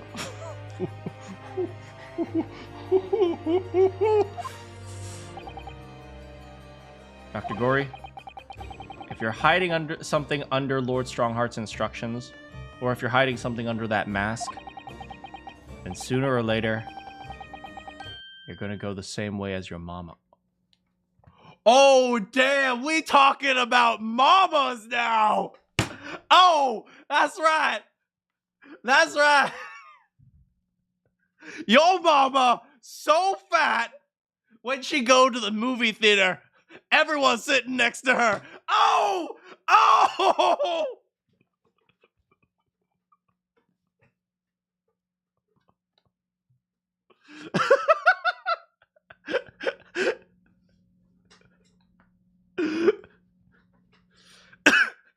She puts a belt on with her boomerang.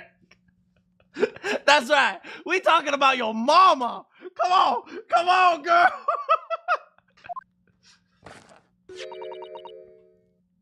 Give it here, then.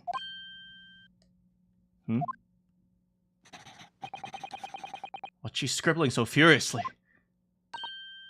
There. You've written... What? What's she written? Indeterminate. I mean, that's better than not writing anything. I'll give it that.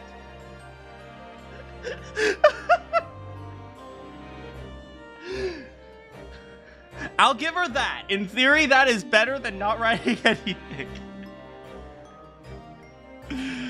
Oh my goodness.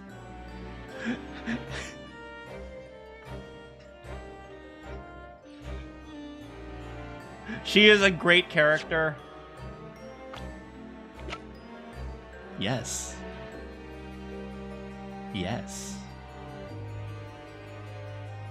Man, I need myself a goth girlfriend, man. She probably wishes she was born with black hair or something like that.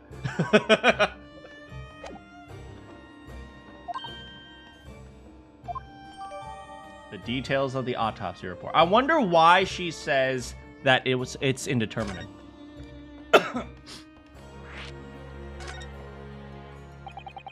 What do you mean by that? Why was the time of death indeterminate?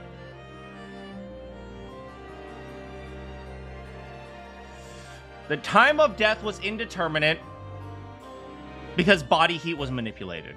I'm gonna predict right now. Body heat was manipulated in some way.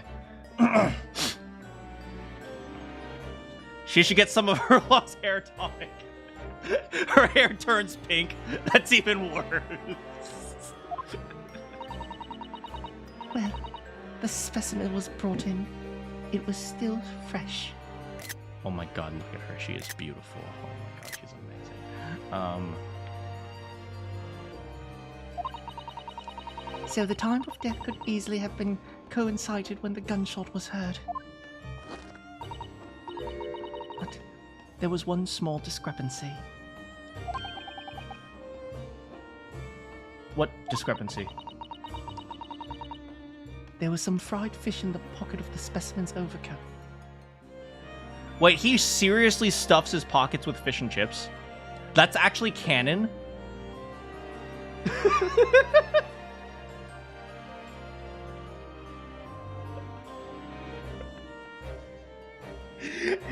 His pockets are literally a dimension. Oh my god. Become the scene girl. You don't do that? I mean, everyone does that at some point in their life. Sometimes you just need a hot dog and you gotta stick it in your pocket, right? You gotta have the emergency hot dog.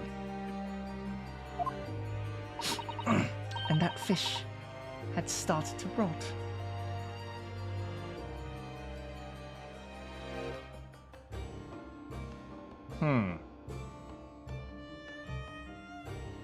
Interesting. So the fish had started to rot. So she thinks since the fish had started to rot, the body should have definitely started to rot. If the victim liked fried fish, he presumably liked to eat it before. He presumably liked to eat it before it went off. Yes, I would assume that he didn't like to eat spoiled fish. Every guy has an emergency hot... I should have chosen a better food for that. Okay, that one's on me. That one's entirely on me.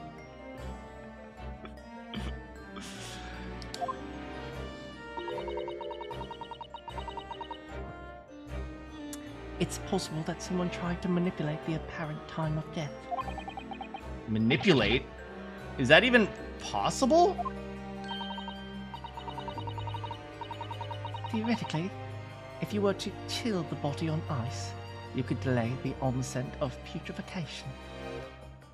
So she thinks the body was refrigerated because of the fish discrepancy.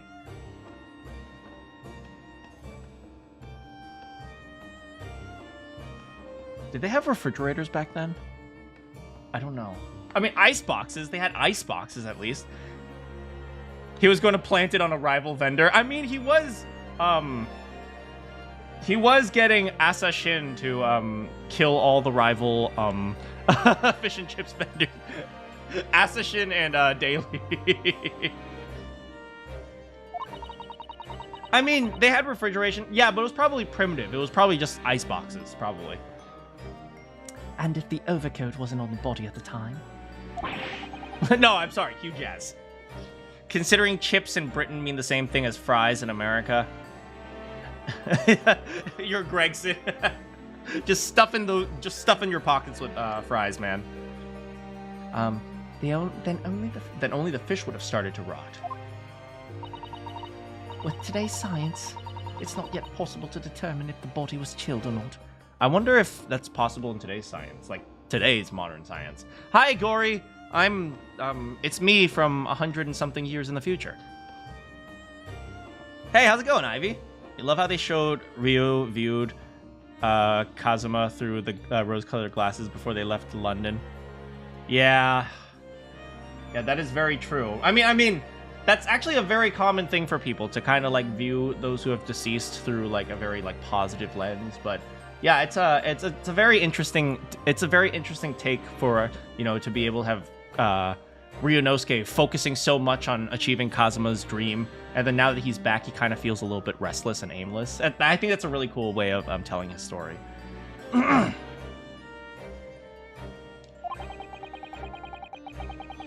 But today's science is advanced enough to let you freeze a corpse, it seems.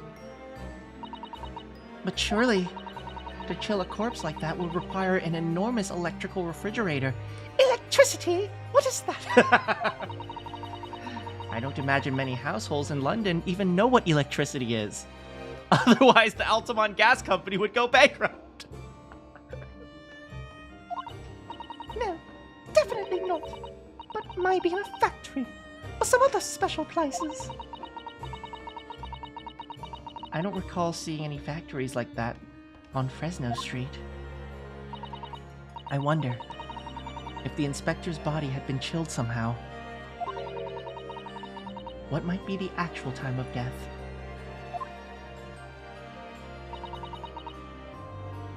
I couldn't say for sure. But at the most, it might have been a day earlier. No! In other words, it would corroborate your previous deduction, Mr. Naruhodo. That Inspector Gregson was killed a day before his body was discovered, at a different location. But where? Somewhere that needs refrigeration. Wait, you don't need refrigeration. Just stick him outside. It's like freezing right now, right? Wait, what day is it?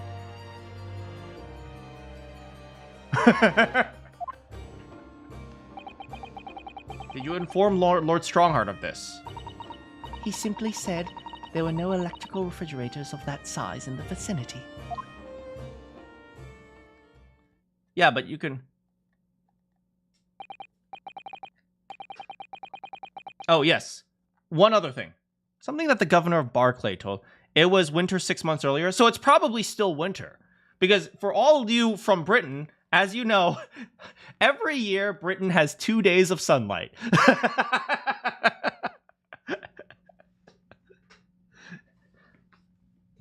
Oh, yeah, one other thing. It's something the governor of Barclay told us.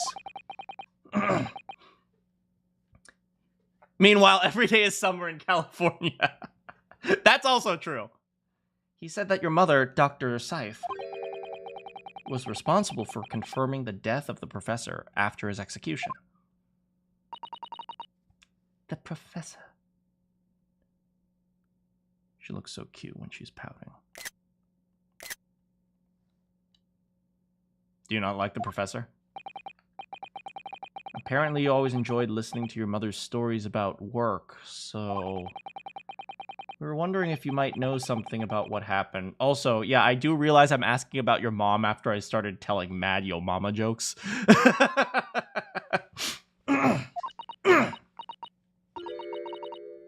That's not all Mama did.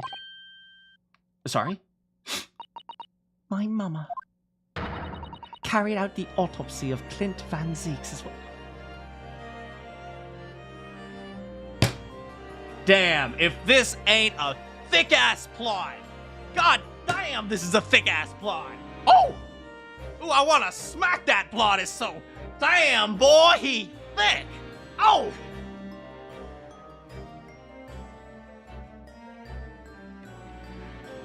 All right. It's November 2nd. Yeah, I think Sans also said that. Okay, so 2 people think it's November 2nd. All right, so there was probably snow. You could literally just stuck him outside. Covered him in snow. What's thicker? Barack with a plot.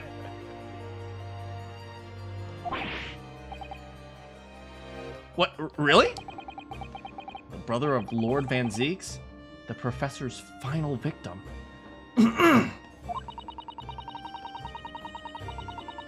The idea of carrying out an autopsy on the member of the aristocracy was completely unthinkable back then. But the detective in charge of the investigation insisted, and it was miraculously authorized. Okay, so if we know that Scythe is a serial liar when it comes to autopsies, she lied about one autopsy, and she also lied about the Odie Asman autopsy, and she also lied about the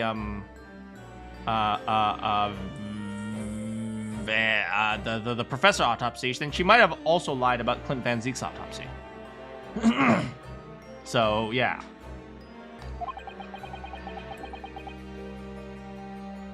Quite an accomplishment for one young man.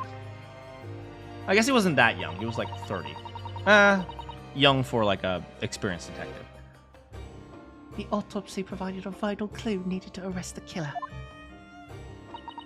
And Mama was there for that historic event. What was the clue, by the way?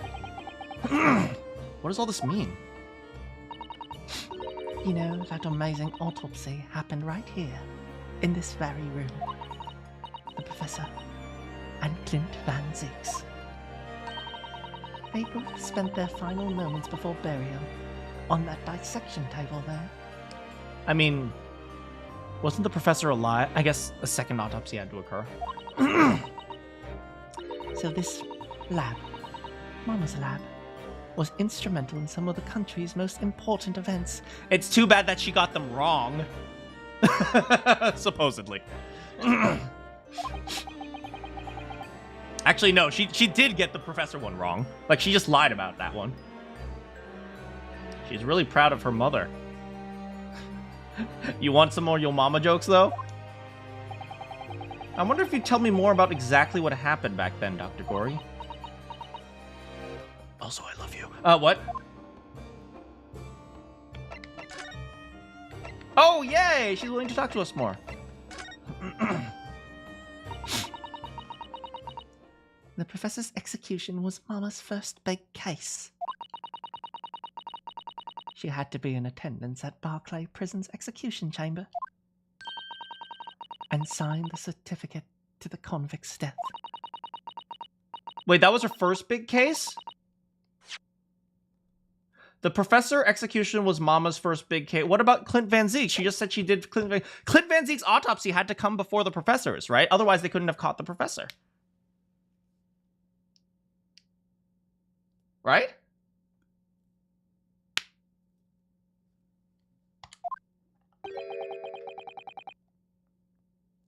But the execution didn't actually take place. No, she's talking about the professor. No, she's... The professor's execution was Mama's first big case. She's not talking about Clint.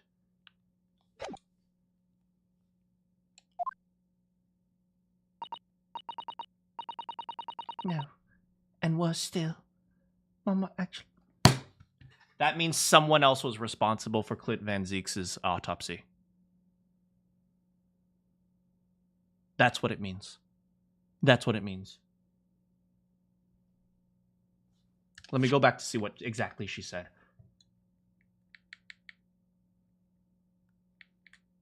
My mama carried out the autopsy.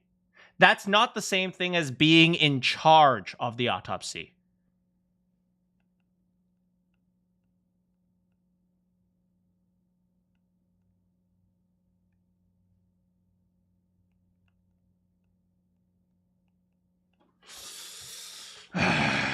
Give me one moment, please, everyone.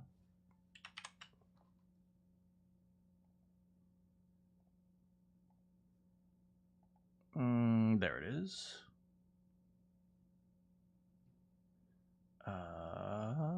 Open with...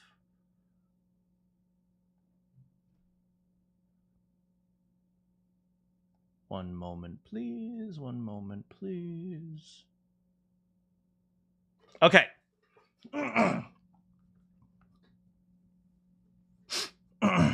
Actually, let me get back to music first. Let me get back to the music first, and then we'll timeline this.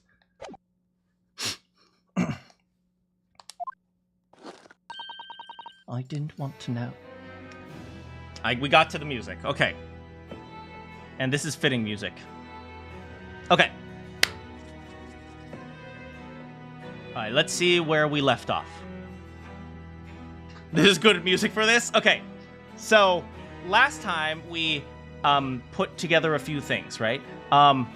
We have Wilson right here, right? We said evidence was found by Scythe, who was a coroner, and I said coroners generally don't necessarily aren't necessarily in charge of autopsies, right? Usually they're medical examiners that are in charge, right? And next, she said, and you guys can't see this, so I'll read this for you. It's an error. I don't think it's an error. My mama carried out the autopsy of Clint Van Zeek's as well, but she also says the professor's execution was Mama's first big case, which means she seems to have been in charge of two different autopsies, right? The first one was the Irish joint is even goofier. Alright, so the first one here, oh wait, this is actually really important. So let's use green for this one. Evidence found by, okay. So, gross man's autopsy. So this autopsy right here. Can you guys see this? Yeah, you guys can see this.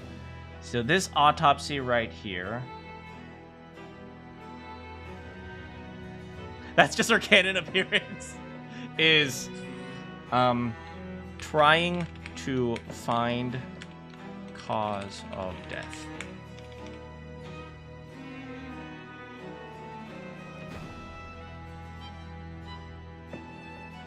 Right. Accused of being a professor. Then we actually have a new event right here we have to add. So right here.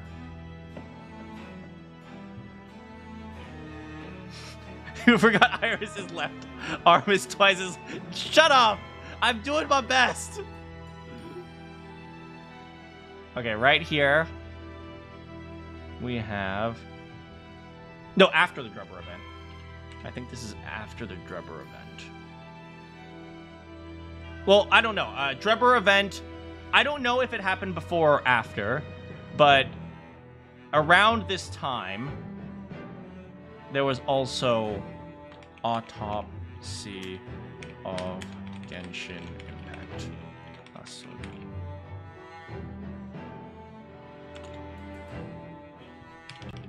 Right, the Drebber event occurred around the same time. I don't know if it was the fake autopsy. No, well, I mean, we do know that there was a fake autopsy at first. So there was a fake autopsy around here. We'll do it like this here.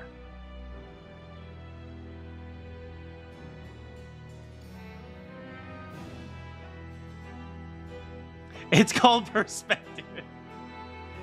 Why did they hire me for Iris's design? It's because I was too good. I would have put the artists out of business. So, okay, Autopsy of Genshin Usogi right there, okay? But this one is also interesting. Because supposedly, for this one was after an execution. Cause of death already known. Supposedly. Okay, so these two autopsies are different. The Waga. Okay, these two autopsies are different, okay? So we have this autopsy here, which was an actual criminal, like this is a victim of a murder, right? So they need an actual medical examiner to do this one, right? Meanwhile, this one, they already know the cause of death. They're not actually asking for... don't worry, you guys are fine. Don't worry, I don't mind you guys being silly. Meanwhile, this autopsy right here, they already know the cause of... Or at least they're supposed to have known the cause of death. In reality, they lied about it, but he was supposed to have been executed. I think hanged, right? I think he was going to the gallows, so he was going to be hanged. So they should have known that he died from a broken neck. So then they don't actually need to do any autopsy in order to discover the cause of death. They just have to do a basic autopsy, and then as a result, a coroner should have no problem doing this one. So it seems like Scythe probably did this one, and thus that's why her daughter said this was her first big case. The fake autopsy report says something about asphyxiation. Oh, well, maybe asphyxiation. Maybe his neck didn't break, and so he hung. Regardless, she made up something. Yeah, but regardless, they should have known, like, the cause of death should be fairly simple to figure out here. So she wouldn't need a medical examiner here, which is why her daughter said this one right here is her first big case. Meanwhile, this one right here, she said she performed the autopsy, but maybe she wasn't the head of the autopsy team at the time because she's just a coroner and not a medical examiner. And this supports my theory that Clint Van Zeeks' autopsy actually was led by Wilson, which confirms his connection, or at least highly suggests his connection to the professor. Okay, so what Gory said I actually think is a really big point for my theory out here, which is that the Hound of Bakersfield is indeed the Wagga Hound. Anyway, that's just... I think it supports my theory. Anyway, back to us. Right, Mama helped with the jailbreak. I didn't want to know. Oh dear. You found out recently, you mean? I believed in her. In Mama. But now I wonder if I'm starting down the same path as her. You mean because you omitted the time of death from this autopsy report? But that's because Lord Strongheart forbade you. It doesn't matter. She still did it. It's not like her mom didn't do it, didn't do it just cause. Of course, she worked under Lord Strongheart as well. Just like Mama. I'm sure she was coerced by somebody too. That's my feeling as well. Damn! Damn! Damn, you didn't have to say that. There's no doubt that there were powerful forces at play 10 years ago. The execution couldn't have been staged without a lot of people at the prison knowing. Obviously, the prison governor must have been in on it as well. Dang, look at her eyes twinkling. She's actually looks like she's gonna cry. It's okay, it's okay. I'll be here for you forever. Whenever you need a shoulder to cry on, or if you need to hug someone, or kiss someone tenderly and lovingly and longingly.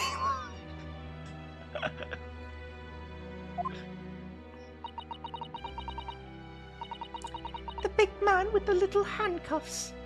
According to what he told us. He was tricked by the chief warder. He said he knew nothing. Of course he said that.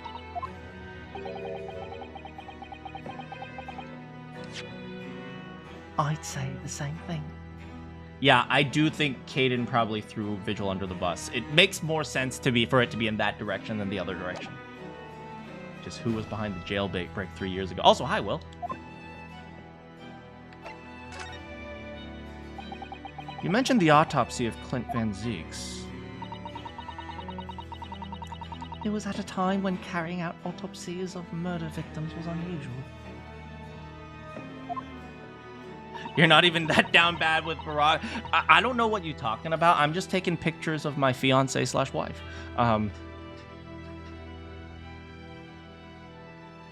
It's still not a practice that's observed in our country. It turned out that he was the professor's final victim. And when the autopsy was performed, Mama was present, although only as a secondary assistant.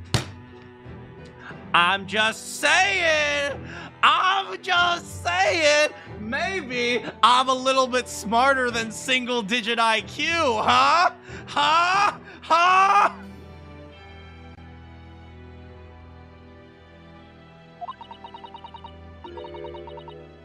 The person leading the procedure was called Dr. John H. Wills. BAM! Look at that! Thank you. Am I not the smartest Oh, wow. I am intelligent. Oh, thank you. I know. No pictures, please. No, please.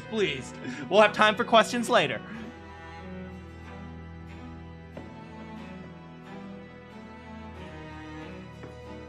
Hey, I got a Chad for once. Thank you.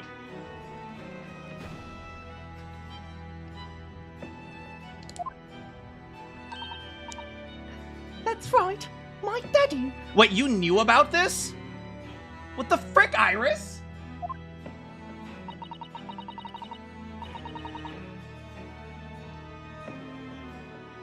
And there was only one person present. The primary assistant.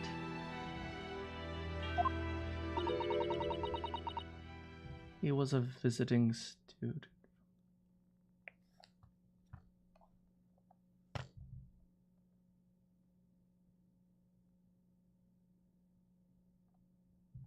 Yujin Mikotoba.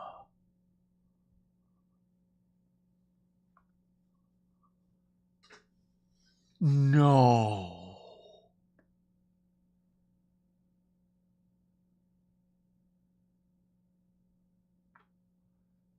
There's no way. Wait, a visiting student?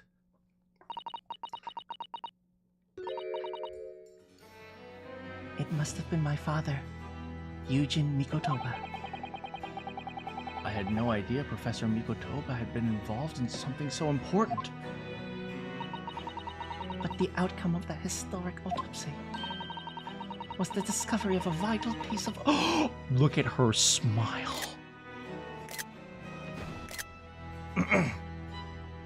that led to the capture of the professor.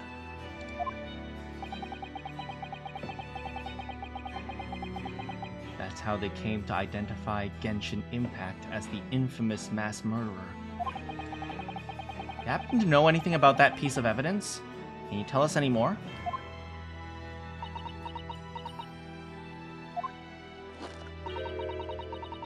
Would you like to see the records for yourself? Oh, what? What? Would that be alright? Oh, hey, Vivi. What's the point of keeping records if people cannot look at them? They're filed under V. Why under V? Oh, Vansies. Okay. In the back of the cupboards with the other records from the last decade. The last decade? Dang, so they're about to throw those out. Thank you! I love you! Thank you!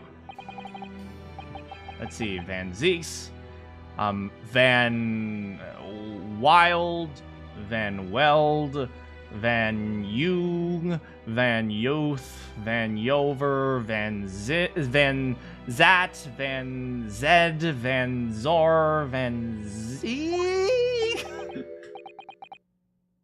That's strange. What, Mr. Naruhodo? They aren't here. There's nothing other Van Zeeks. It goes from Van Zay to Van Zen. There must be. Perhaps someone took them away? No. No one's allowed to take documents related to the professor case out of this room. But you're right. They're gone. Well, when was the last time somebody looked at them? Do you remember? It was... Oh, yes, I remember now. It was 2 years ago. A consulting detective... Meanwhile, in a foreign country on the other side of the world. Look!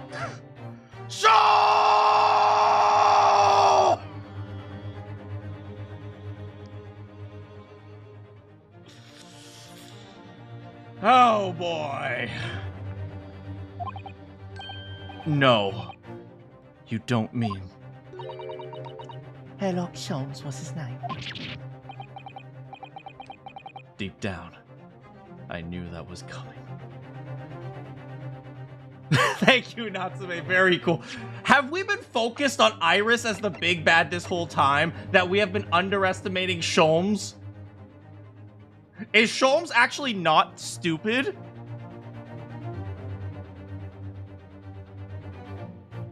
Is Sholmes actually an evil mastermind and not actually a complete idiot?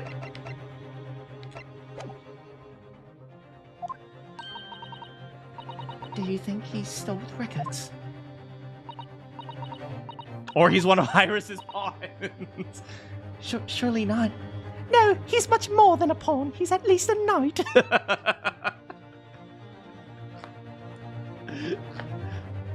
Surely not. Iris, that can't be it, right? Can it? Iris?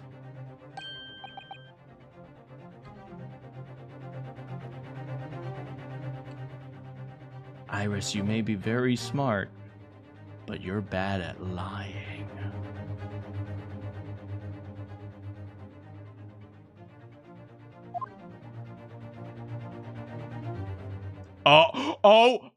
Are you feeling guilty, Iris?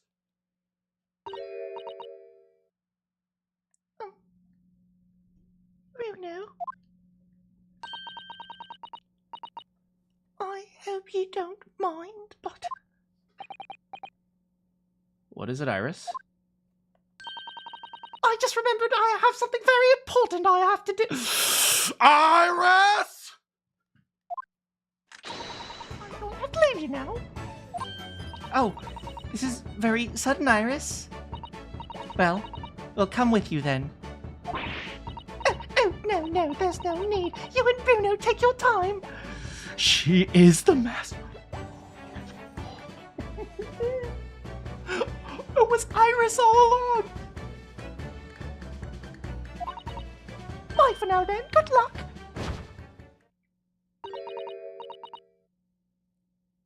Wait a minute, little girl. Oh, me? Hello? I'm just a little girl. I'm definitely not evil. I remember now. You've been here before, haven't you?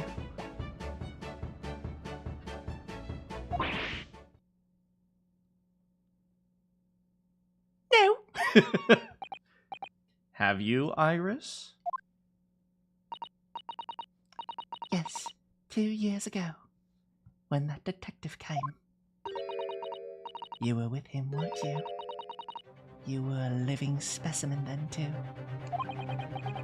That's the way it usually works. Yes? Was I? I really don't remember.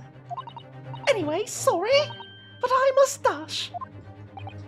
Wait, Iris! I'll brew up a pot when you get home, toodaloo! What's the matter with her? I must kill Herlock Shelm to dispose the body before they find out everything! She's behaving really strangely.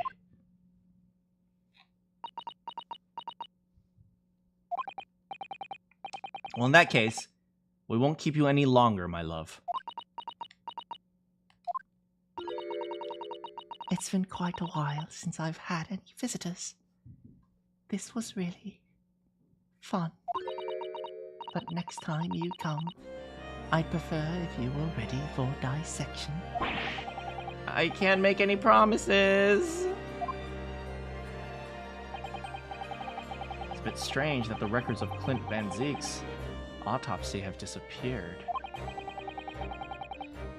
But I think we've asked all we can now.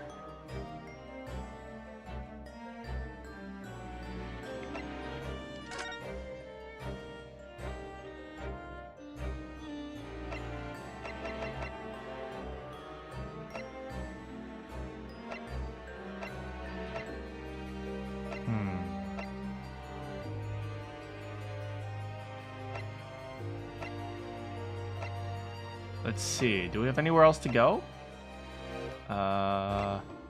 Prisoner, governor, the decorations here.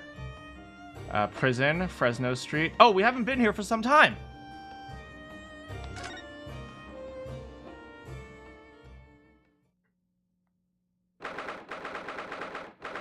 November 2nd, room on Fresno Street.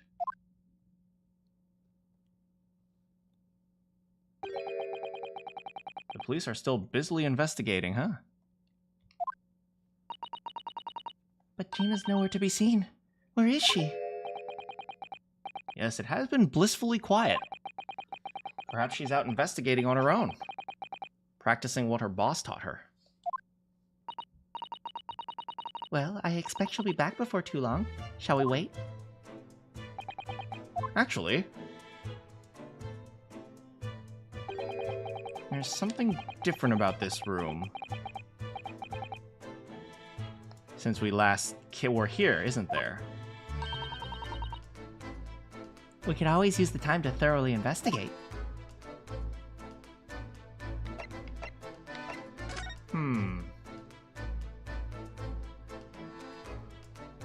Ryunosuke Naruhodo is on the case. I'm sorry. That was awful. That was so bad. Oh my god. This little truck wasn't here before, was it? No, that was great. Who was the worst? No, that was awful. Oh my god. Who was the worst what? Oh, it appears to be made of metal. It's very heavy. You mean who has the highest simp counter? Currently Poppy Playtime. I wonder who this belongs to.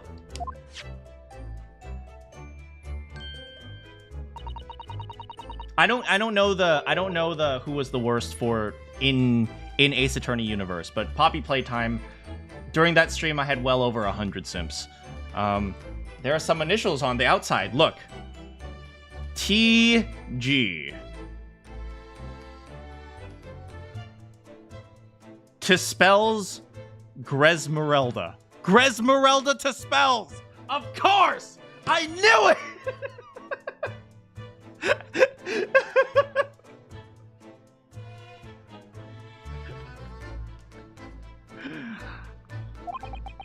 Let's ask one of the policemen if they know how it came to be here. Gresmerelda. In Leighton X Wright, there's a librarian. Oh, trust me, there will probably be a lot of characters I like in that game. Oh, what you think you're doing? It's my girl, Gina! How's it going, Gina? I'll give you a hug. Oh, I love my daughter. That's my trunk, that is, and hands off! Gina? Where were you hiding? I don't know. He leaves some attended, somewhat thing attended for a few seconds, and every Tom, Dick, and Harry's got his greedy eyes on it. It's just a wild guess, Gina, but... What? Spit out, Odo. Is it fair to say that you've only owned that trunk since this morning's trial? What? What are you trying to say? Come on. This trunk go meet with me everywhere. Always has. Where you been last year? I always carry around Toby. I've named this the case Toby. I'm usually trying not to incur your wrath, mainly.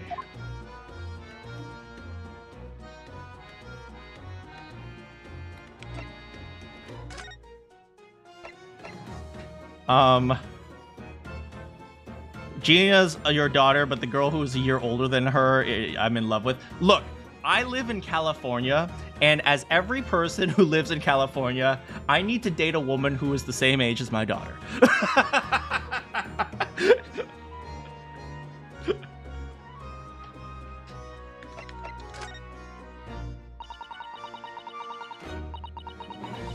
You should hear them talking at the yard now. Should be ashamed of themselves. As a fellow Californian. You guys might be a little too young to understand that joke. They're saying it was a boss who killed them all, rolled the bludgers. You mean the whole Reaper thing? Yeah. Apparently, it was the boss investigating stuff that no one else in the yard knew nothing about. Stuff to do with all the criminals that go scot-free. Yeah, the ones prosecuted by Lord Van Zeeks who used bribery and corruption to evade conviction. Well, then obviously it was that bloomin' Reaper giving them the orders, wasn't it? But why would people be suspecting Inspector Gregson of being involved with the killings? There was a notebook inside his office. Oh no. That doesn't sound good. It had details about all the crimes I've been pegged as the Reaper's work. What? Did you see it, Gina? Did you see the notebook? Yeah, but I can't read. You think that's wrong? Okay, so you guys might be a little bit young to understand this, but the joke was in California celebrity culture, they're usually like 50-year-old celebrities dating like 21-year-old girls. So that's the joke.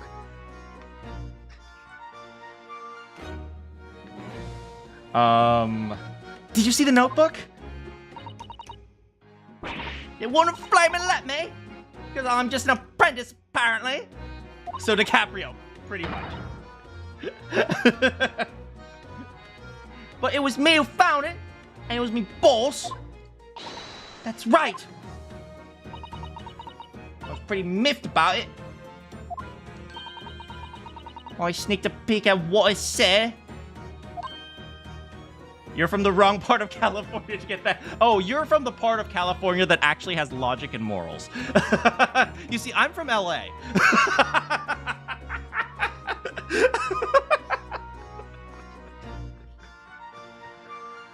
Oh, that's our Gina.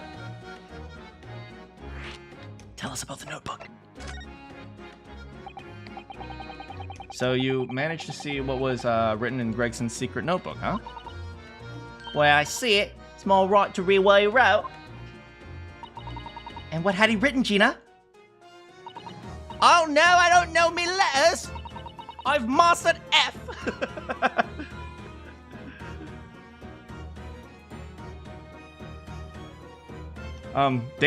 Dates, times, places, names. A long list of them. All details about bludgeons supposed to have been done in by the Reaper. But there could be an explanation for that. Perhaps it was a record of the inspector's investigations into the Reaper's activities. Exactly! That's what I said! It's the first thing you would think, right? As it happens, it was full of names I recognized anyway. Well, the Reaper's targets were almost exclusively known as leaders in London's criminal underworld. Well, yeah, but it was wrong name right in the end. That was a bit odd. At the end of the list, you mean? Oh. I'm pretty sure the date of the against it was 31st of October. Was that when he died? The day before the inspector was found dead. So supposedly the day he was died. He was died. English. I can English. The supposedly the day he died.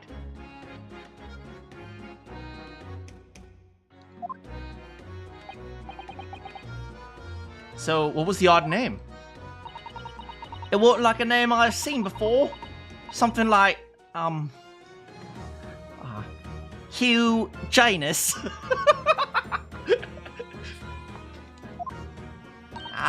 Nah, it's no good. I can't remember. It's okay. She just learned to read. Okay. Well. I don't think it was an English name, put it that way. It was those filthy redhead. I love the Irish. Oh dear. What a pity. Someone else too. I don't know if it matters, but the same name kept coming up over and over. Shin, it was. Don't suppose it means anything, but... Oh no. So Gregson was really working with Asa Shin? No, Gregson. Gregson, no.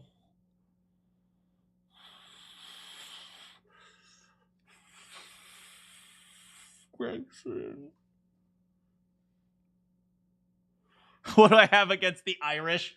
They keep stealing my Lucky Charms. Did you say shit? Did he was he actually working with an assassin? It what? Was me something? Van Zeeks knew the name too. He mentioned her as well. The woman who actually did the deeds. I gotta say, she was a really clever killer. Because she killed, she killed Wilson taking advantage of a cavity. That's impressive, man. You make the Lucky Charm. Oh, okay, my bad. Now we found out her name appeared in Gregson's notebook. Frick. We haven't seen you for a little while, Gina. Well, of course not. I've been busy, ain't I? Investigating all that. Mostly playing with Toby, but... Lads in the yard are trying to trace the boss's movements the day before it happened. The day before? That would be the undercover investigation into the redheaded... Well, that wasn't him. Only the boss didn't go, did he? You found some cove what pretending to be him, didn't you, Odo?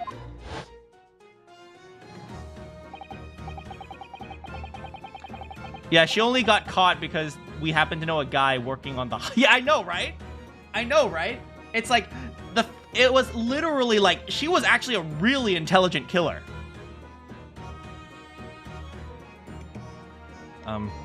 It was Mr. Vigil who actually went to the park.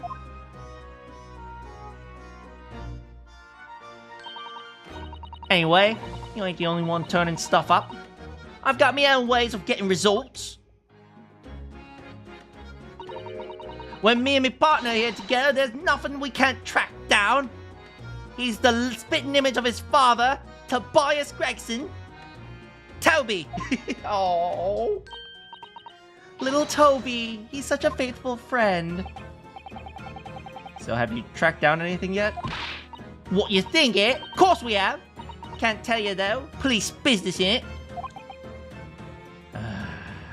It's okay, we all love Toby Gregson.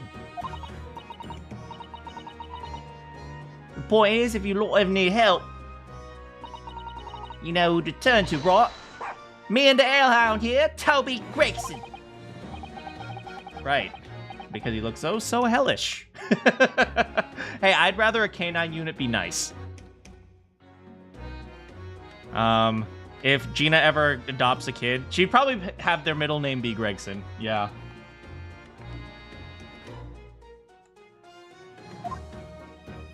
Your brain is fried as soon as you hear the word hyper, because your brain read it as hyperpigmentation. What? Gina Gregson Lestrade. I'd like to think that she made her middle name Gregson. Gina, about your hellhound. Chief Inspector Toby, you mean? Ain't the prior force he is? In Japanese, police dog means something quite different. and altogether nice to the...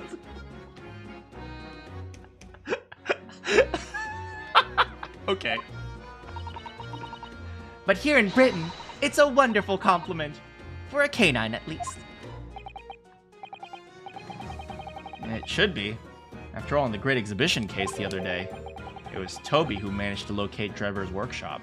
How did we not find Trevor's? We never actually figured out, they never actually told us exactly where it was, so we have no idea how he hid it. Was it, like, built into, like, the side of a cave or something?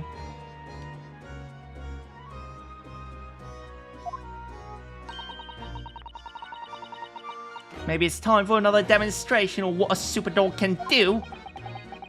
We have something the Chief Inspector could catch the scent of, I wonder. Do we? Firecrackers, here's a gun, here's a thingamajiggy, here's a thing, here's a bobber.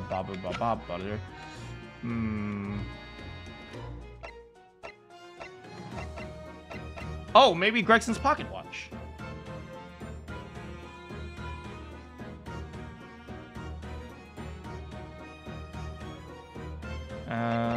Sure. Take that! How's this? Well, Chief Inspector Toby, if you wouldn't mind. Did it work? You might be a little too keen, don't you think? Oh! Chief Inspector made short work of Gina. Damn! Gina's dead! Oh no! What have we done?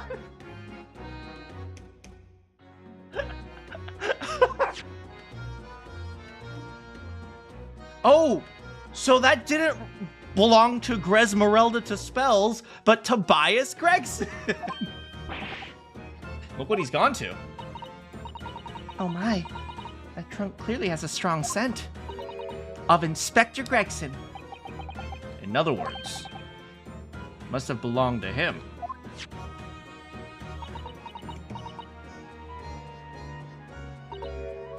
Oh, raw, it's a fair cop, I suppose. You nearly got away with it, too. If it weren't for us meddling kids and that dumb dog. You always talk so proudly of Chief Inspector Toby's nose and what it can achieve. Did it not cross your mind that he might identify something right next to us? Yeah, that was a bit of a bloomer, wasn't it? Alright, that's enough now then, Gina. Eh? I think it's time you told us the truth about that trunk. Alright, tell us about the trunk. It won't like that, it won't. What are you talking about? I know what's getting through your ears, but it ain't what happened. Alright, what did happen? Well, like I said before, we were trying to trace the boss's movements. So I let Toby here have a whistle of the boss's overcoat. And as soon as I done that, he ran off and found every fish and chip vendor out there. Then after that, straight to that sandwich. To a sandwich? Not a bag of chips? Mr. Naruhodo, I believe Gina means the witness. Oh, I forgot about that sandwich. Yeah, he had it hidden between them wooden boards of his, the boss's trunk. What, was he trying to, like, hide it for, like, so he could, like, come back for it later? You mean when they heard the sound of a gunshot and piled in here? Exactly. He nabbed it from a scene. Goodness. Me and Chief Inspector gave that sandwich a good grilling, you know. You know what he said? I thought it might fetch a good prize and the hub wouldn't be needing it anymore, so... But that's all I did. Nothing. Will you ever even think of it? Stealing dead boss's stuff to the floor. Miss Venus wasn't the only one to meddle with the scene of the crime then, huh? Who would have thought? You remember him stealing coat? Well, I mean, they used the coat to find him, so maybe. How could they? Anyway, that's how it happened. It's a pretty decent trunk, so I figured I might as well make use of it. If there's something wrong with that, well... Maybe you and Mr. Sandwich should try to find the answer to that question.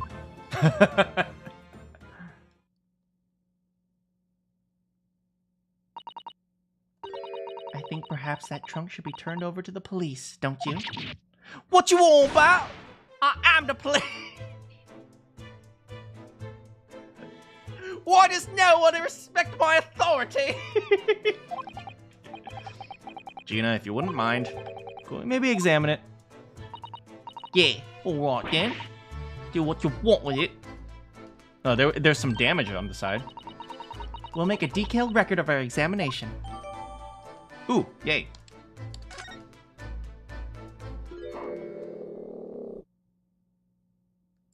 Grrr. Let's look at it quickly. Open up. Let's have a look inside. I'll look at the damage later. Ooh, there's stuff inside. Ooh, paper. What's the paper? Okay, there's bottles and glasses case. Looks like some clothing. Maybe that's a jacket.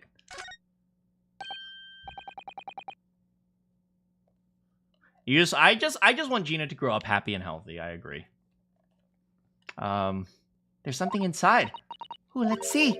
It appears to be a passport authorizing him to travel overseas. Huh. Was Inspector Grayson... I mean, he was supposed to go to France, right? Perhaps the date of departure might tell us something. That was... Oh, what is it? It was for travel on the 31st.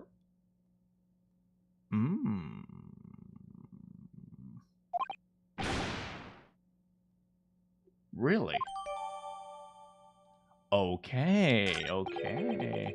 Gregson went to France the day before his body was discovered. So that's even more likely that he wasn't killed at this point. He may have been killed in transit. Next, I noticed this right here. Do you see that? There's something stuck on the side. It's glinting. It looks like a fragment of metal of some sort. But it's wedged, so it looks like a... I can't remove it. Well, don't cut yourself. You better leave it, I think. What is that? Looks like a knife. Like the tip of a knife or something. Huh. Oh! Look at this dark stain here. Do you think? I'm afraid so. It's blood. Knew you were going to say that. So that means... This was present at the scene when Inspector Gregson was killed. It's the most logical conclusion. I think Gina's been carrying this around with her. Probably jam. How's it going, Arcane? If you didn't know any better, I suppose this does look like grease stain from the fish and chips. Oh boy. Okay, so we have... This was clearly in the struggle. There's the tip of a knife right here. There's a travel passport. So he was probably attacked in transit.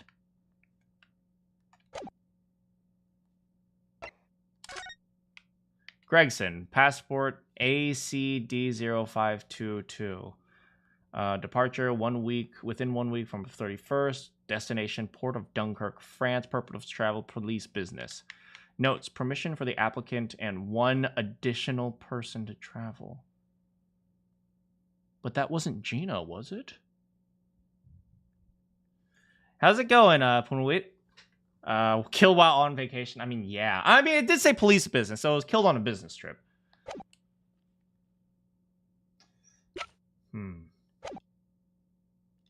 Grr. What's the matter with Toby? Why is he acting so aggressively?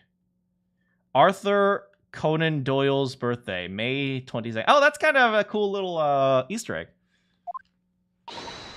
Mr. Naruhodo, be careful, it must be the trunk. Ah! Oh God, I'm dead! I'm dead!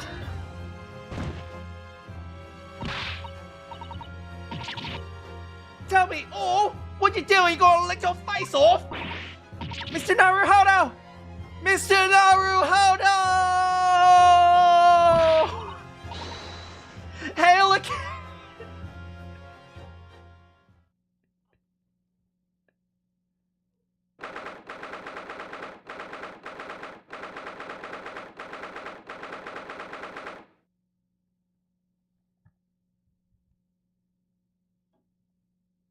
Will Ryunosuke Naruhodo make it to heaven?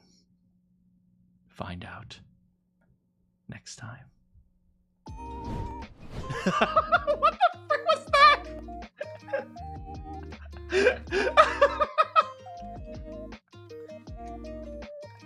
He's dead! He's dead, man!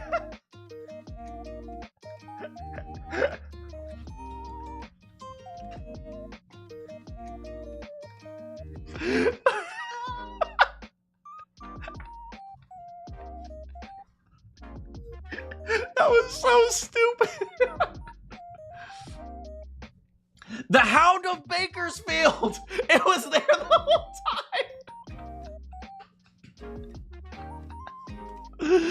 That was the Hound of Bakersfield! We were wrong all along! It was Gina! Gina's the true mastermind!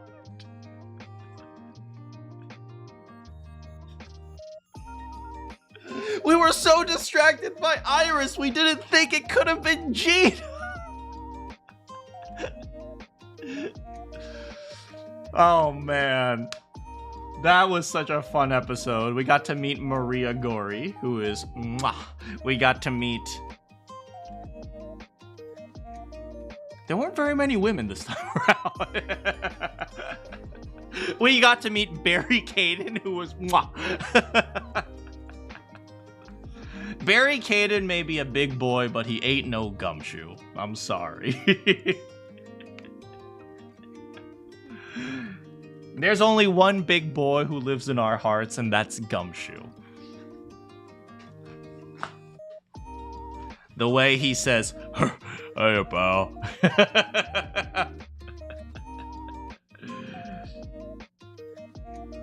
No Barrock this whole stream. Yeah, huh? You're right.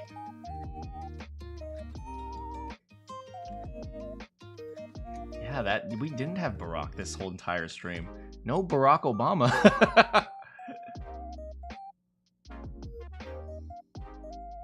Yeah, but man, this is... Oh, I have to make sure I save this this PNG. Okay, saved. I demand you draw him on MS Paint. I need a reference to draw Baroque because he has the fancy riffle thingy. All right, I'll do my. I'll let me give it a shot. Let me give it a shot. Do I take MS Paint requests? Oh God. Let me give it a shot. I'll put it right here. So okay, so MS Paint. Okay, so we're gonna start with the face right here. His hair is gray, so he has this kind of thing going on with him. And then that's kind of his hair right there. Then he kind of has a scowl on his face.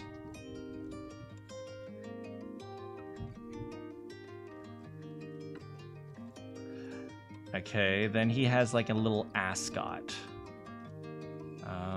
Give me a moment. Okay, so he had a little ascot. I moved the paint thing over. He looks like a little bit like Edward that. So he had a little ascot thing.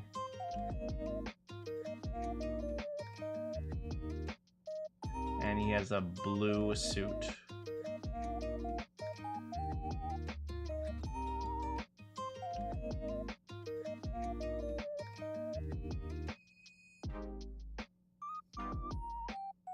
And then he has pants.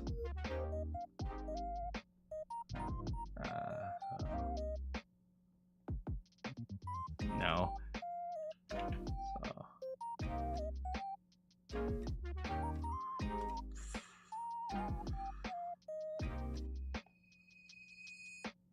And this is his desk right here.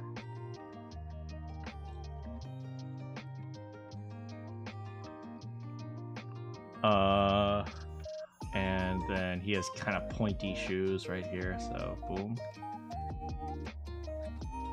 Like that. There his pointy shoes. And then he has a big glass that he's holding with his hand right here. There's his hand. There's his hand. And it's filled with wine. Boom. Oh, and don't forget the face scar. Yes.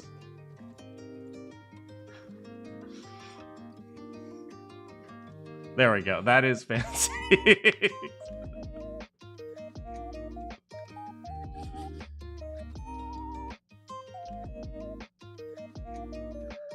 You unironically prefer Hosonaga. Hosonaga is pretty great.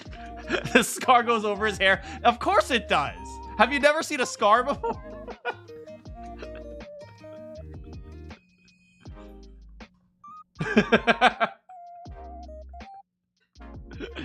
Here's Van Zeeks.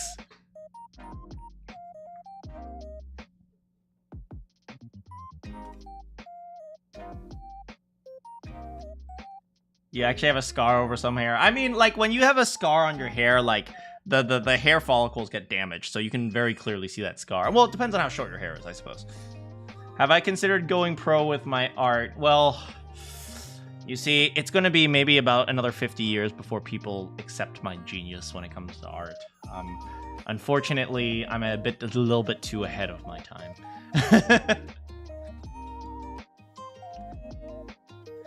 Do you mind if you post this masterpiece on your community? Sure, I have no problem with it. You can feel free to screenshot whatever you want. I'm way ahead of my time. He sprained his pinky in college. And that's why his hand looks like that or something. Yeah, you guys can absolutely post whatever you guys want. Just, you know, just like leave an @ on me in the corner, like on the comment or like the description or something like that. Wait, that's Van Zeeks.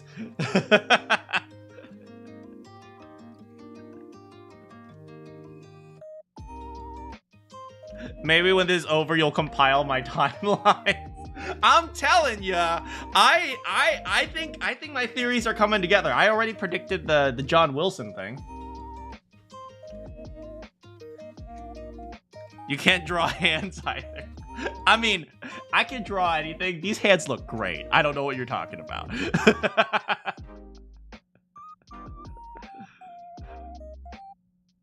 We talking grad? Oh, did you actually want to talk about grad school? Like, if you have questions about grad school, I'm more than happy to, like, you know, chat about it. Or do you guys just want to, like, know about my life in grad school? Because I'll tell you, grad school was a pretty tough time for me mentally. And it had nothing to do with the academics. It actually had to do with, like, crap was going on in my life. But if you guys want to talk about, like, grad school, like, and stuff like that. I know, I forgot who it was who was a med student. I think someone's a med student in here. You're sorry to hear that. Oh, thank you. But I will say, you know, for the most part, it's over with, so. That was Raph. Raph, you're the med student. Oh, that's you? That's awesome. Yeah, are you pre-med or are you like actually you've taken your MCATs and stuff like that? Yeah, that's really cool. My sister's a pharmacist, by the way. So I know a little bit about that, but I don't know very much about... Oh, you know, I do say MCATs, but I don't know if that's true overseas. So if you live outside of the United States, I don't know the procedure that as much as... yeah, but...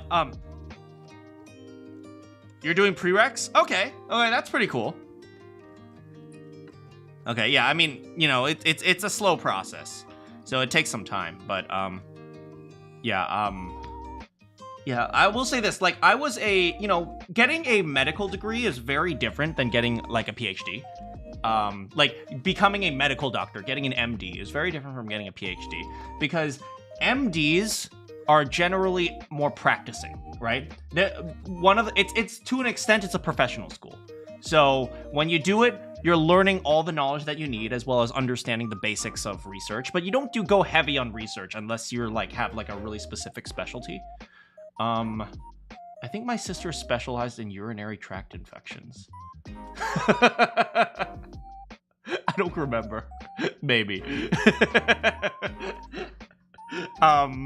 Yeah, but yeah, but, you know, whereas, you know, when you're pursuing, like, a PhD, it's mostly research. So because of that, I didn't actually go to classes. My 4 years of doing my PhD, 4 plus a little bit more, of doing a PhD, I went to 4 classes, and they were all Japanese language classes.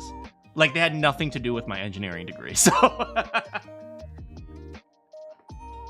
So, yeah, for, many of you who don't know, when you go to grad school, when you try to get your, like, master's degree or your PhD degree, I'm an electrical engineer. I specialize in machine learning technologies for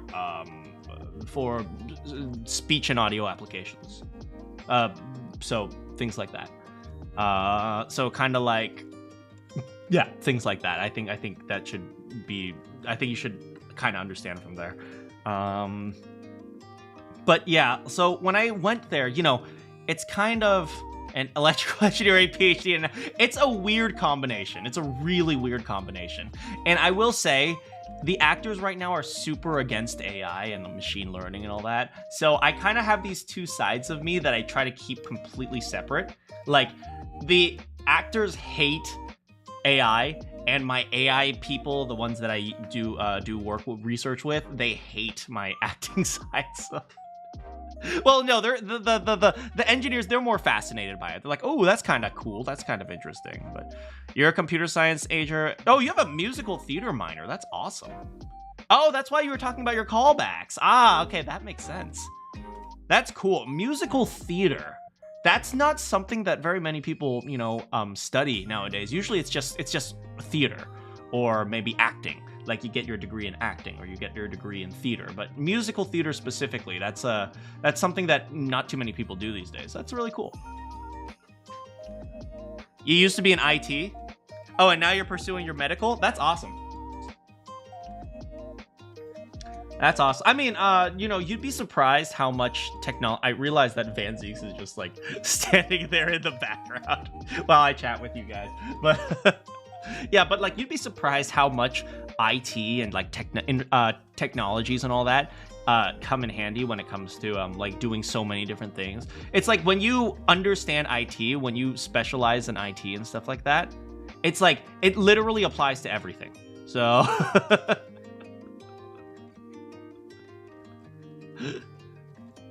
You love fancies. Nursing is a family curse. Oh, is all your family nurses? That's cool. I think that's really cool. You know, nurses, I think, are kind of like so much more practical, and you know, it's like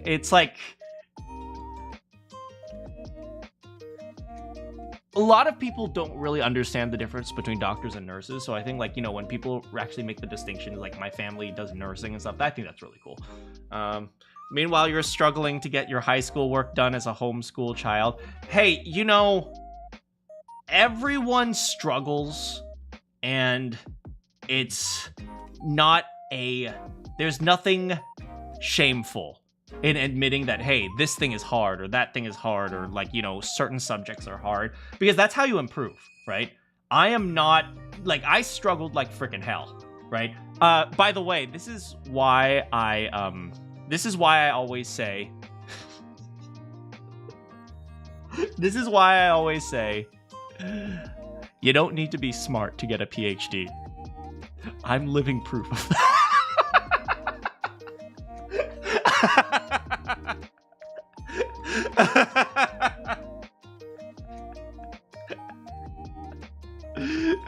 I am living proof that you do not need to be smart to get a PhD. I graduated to 14 IQ. That is true. I got 14 IQ today, so I'm pretty good. I'm pretty up there. You miss high school? I miss high school too. I remember like doing homework, and after doing homework, just going over to my friend's home and playing League of Legends like all night. Like, my friends and I used to have LAN parties with League of Legends. This was before League of Legends was like super competitive. This was like season 2. Oh my god, that was a long time ago. Yeah, we used to have LAN parties about Team Fortress, man. We used to do homework, and then once we were done, we would do Team Fortress together. Oh man, those were the days, man. I remember. And then after that, we would head out to Taco Bell for like at 11 o'clock p.m. Because we were all like, just like, you know, we were just gaming. LAN parties, you haven't heard of those in years. Yeah, you don't need them anymore because everyone has Wi-Fi or data.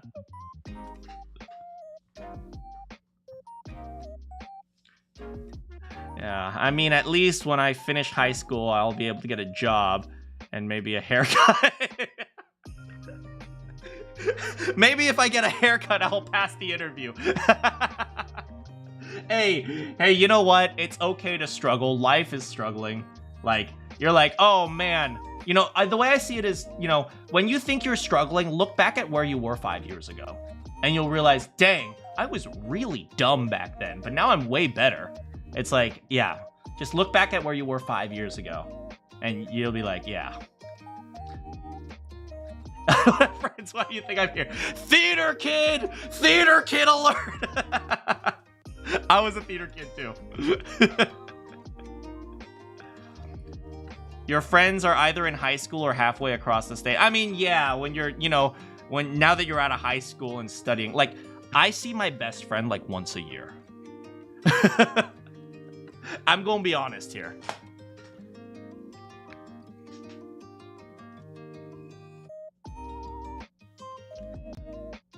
I can't wait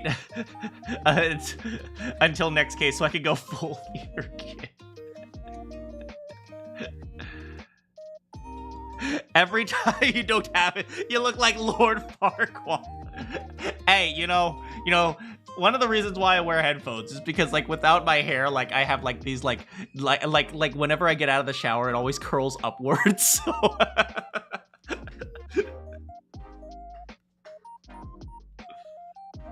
Yeah, I have like curls like what is it called? Like the edges of my hair curl like a daily. It's a toupee. It's not a toupee. God damn it.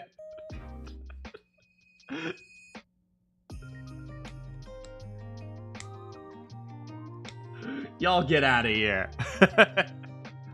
If it curls up, then Evie might go for you. Oh man. I mean, we might as well all be theater kids here, right? I remember back when High School Musical came out, and I was ashamed to like it. You guys know High School Musical on Disney Channel? You guys ever watch High School Musical? That might actually be before your time, which is crazy for me to think about. My hair goes past what? Is part of what? Is that part of your hair, or are you balding? Balding doesn't run in my family. I don't bald. Well, I specifically comb my hair back, because if I don't comb my hair back, my bangs go like this. So, like, my bangs, like, go really, really, really far down. So that's why I have to comb my hair back. So, luckily, balding doesn't run in my family. One of my friends started balding at the age of 17, so... Yeah, I know it's rough for some people. I'm lucky You think you saw a bald spot? No, I don't. I just, what is it? I just comb my hair. Like, I'm not very good at combing. No, but, what is it? Yeah, balding doesn't run in my family. Lucky for me. I feel cringe for liking Undertale, so I think that happens every generation. Yeah. Yeah, 100% true. Yeah, there's always something that's like, oh, it's so cool. It's like, no, it's cringe. You've never seen High School Musical. Is it cringe or is it based? I better get going. I need to get dinner, guys. But thank you so much for hanging out with me. We don't have a stream tomorrow. Actually, I might stream Zenless Zone Zero if I have time. I probably won't, so don't hope on it. Don't hope on it. Don't expect it, but if I happen to have extra time tomorrow, I might, just to finish the story mode. But yeah. Anyway, I will chat with you all soon. Is it based or a sit? God dang it. Good morning, good afternoon, good evening, or good night. If you have any questions for me, see you all next time.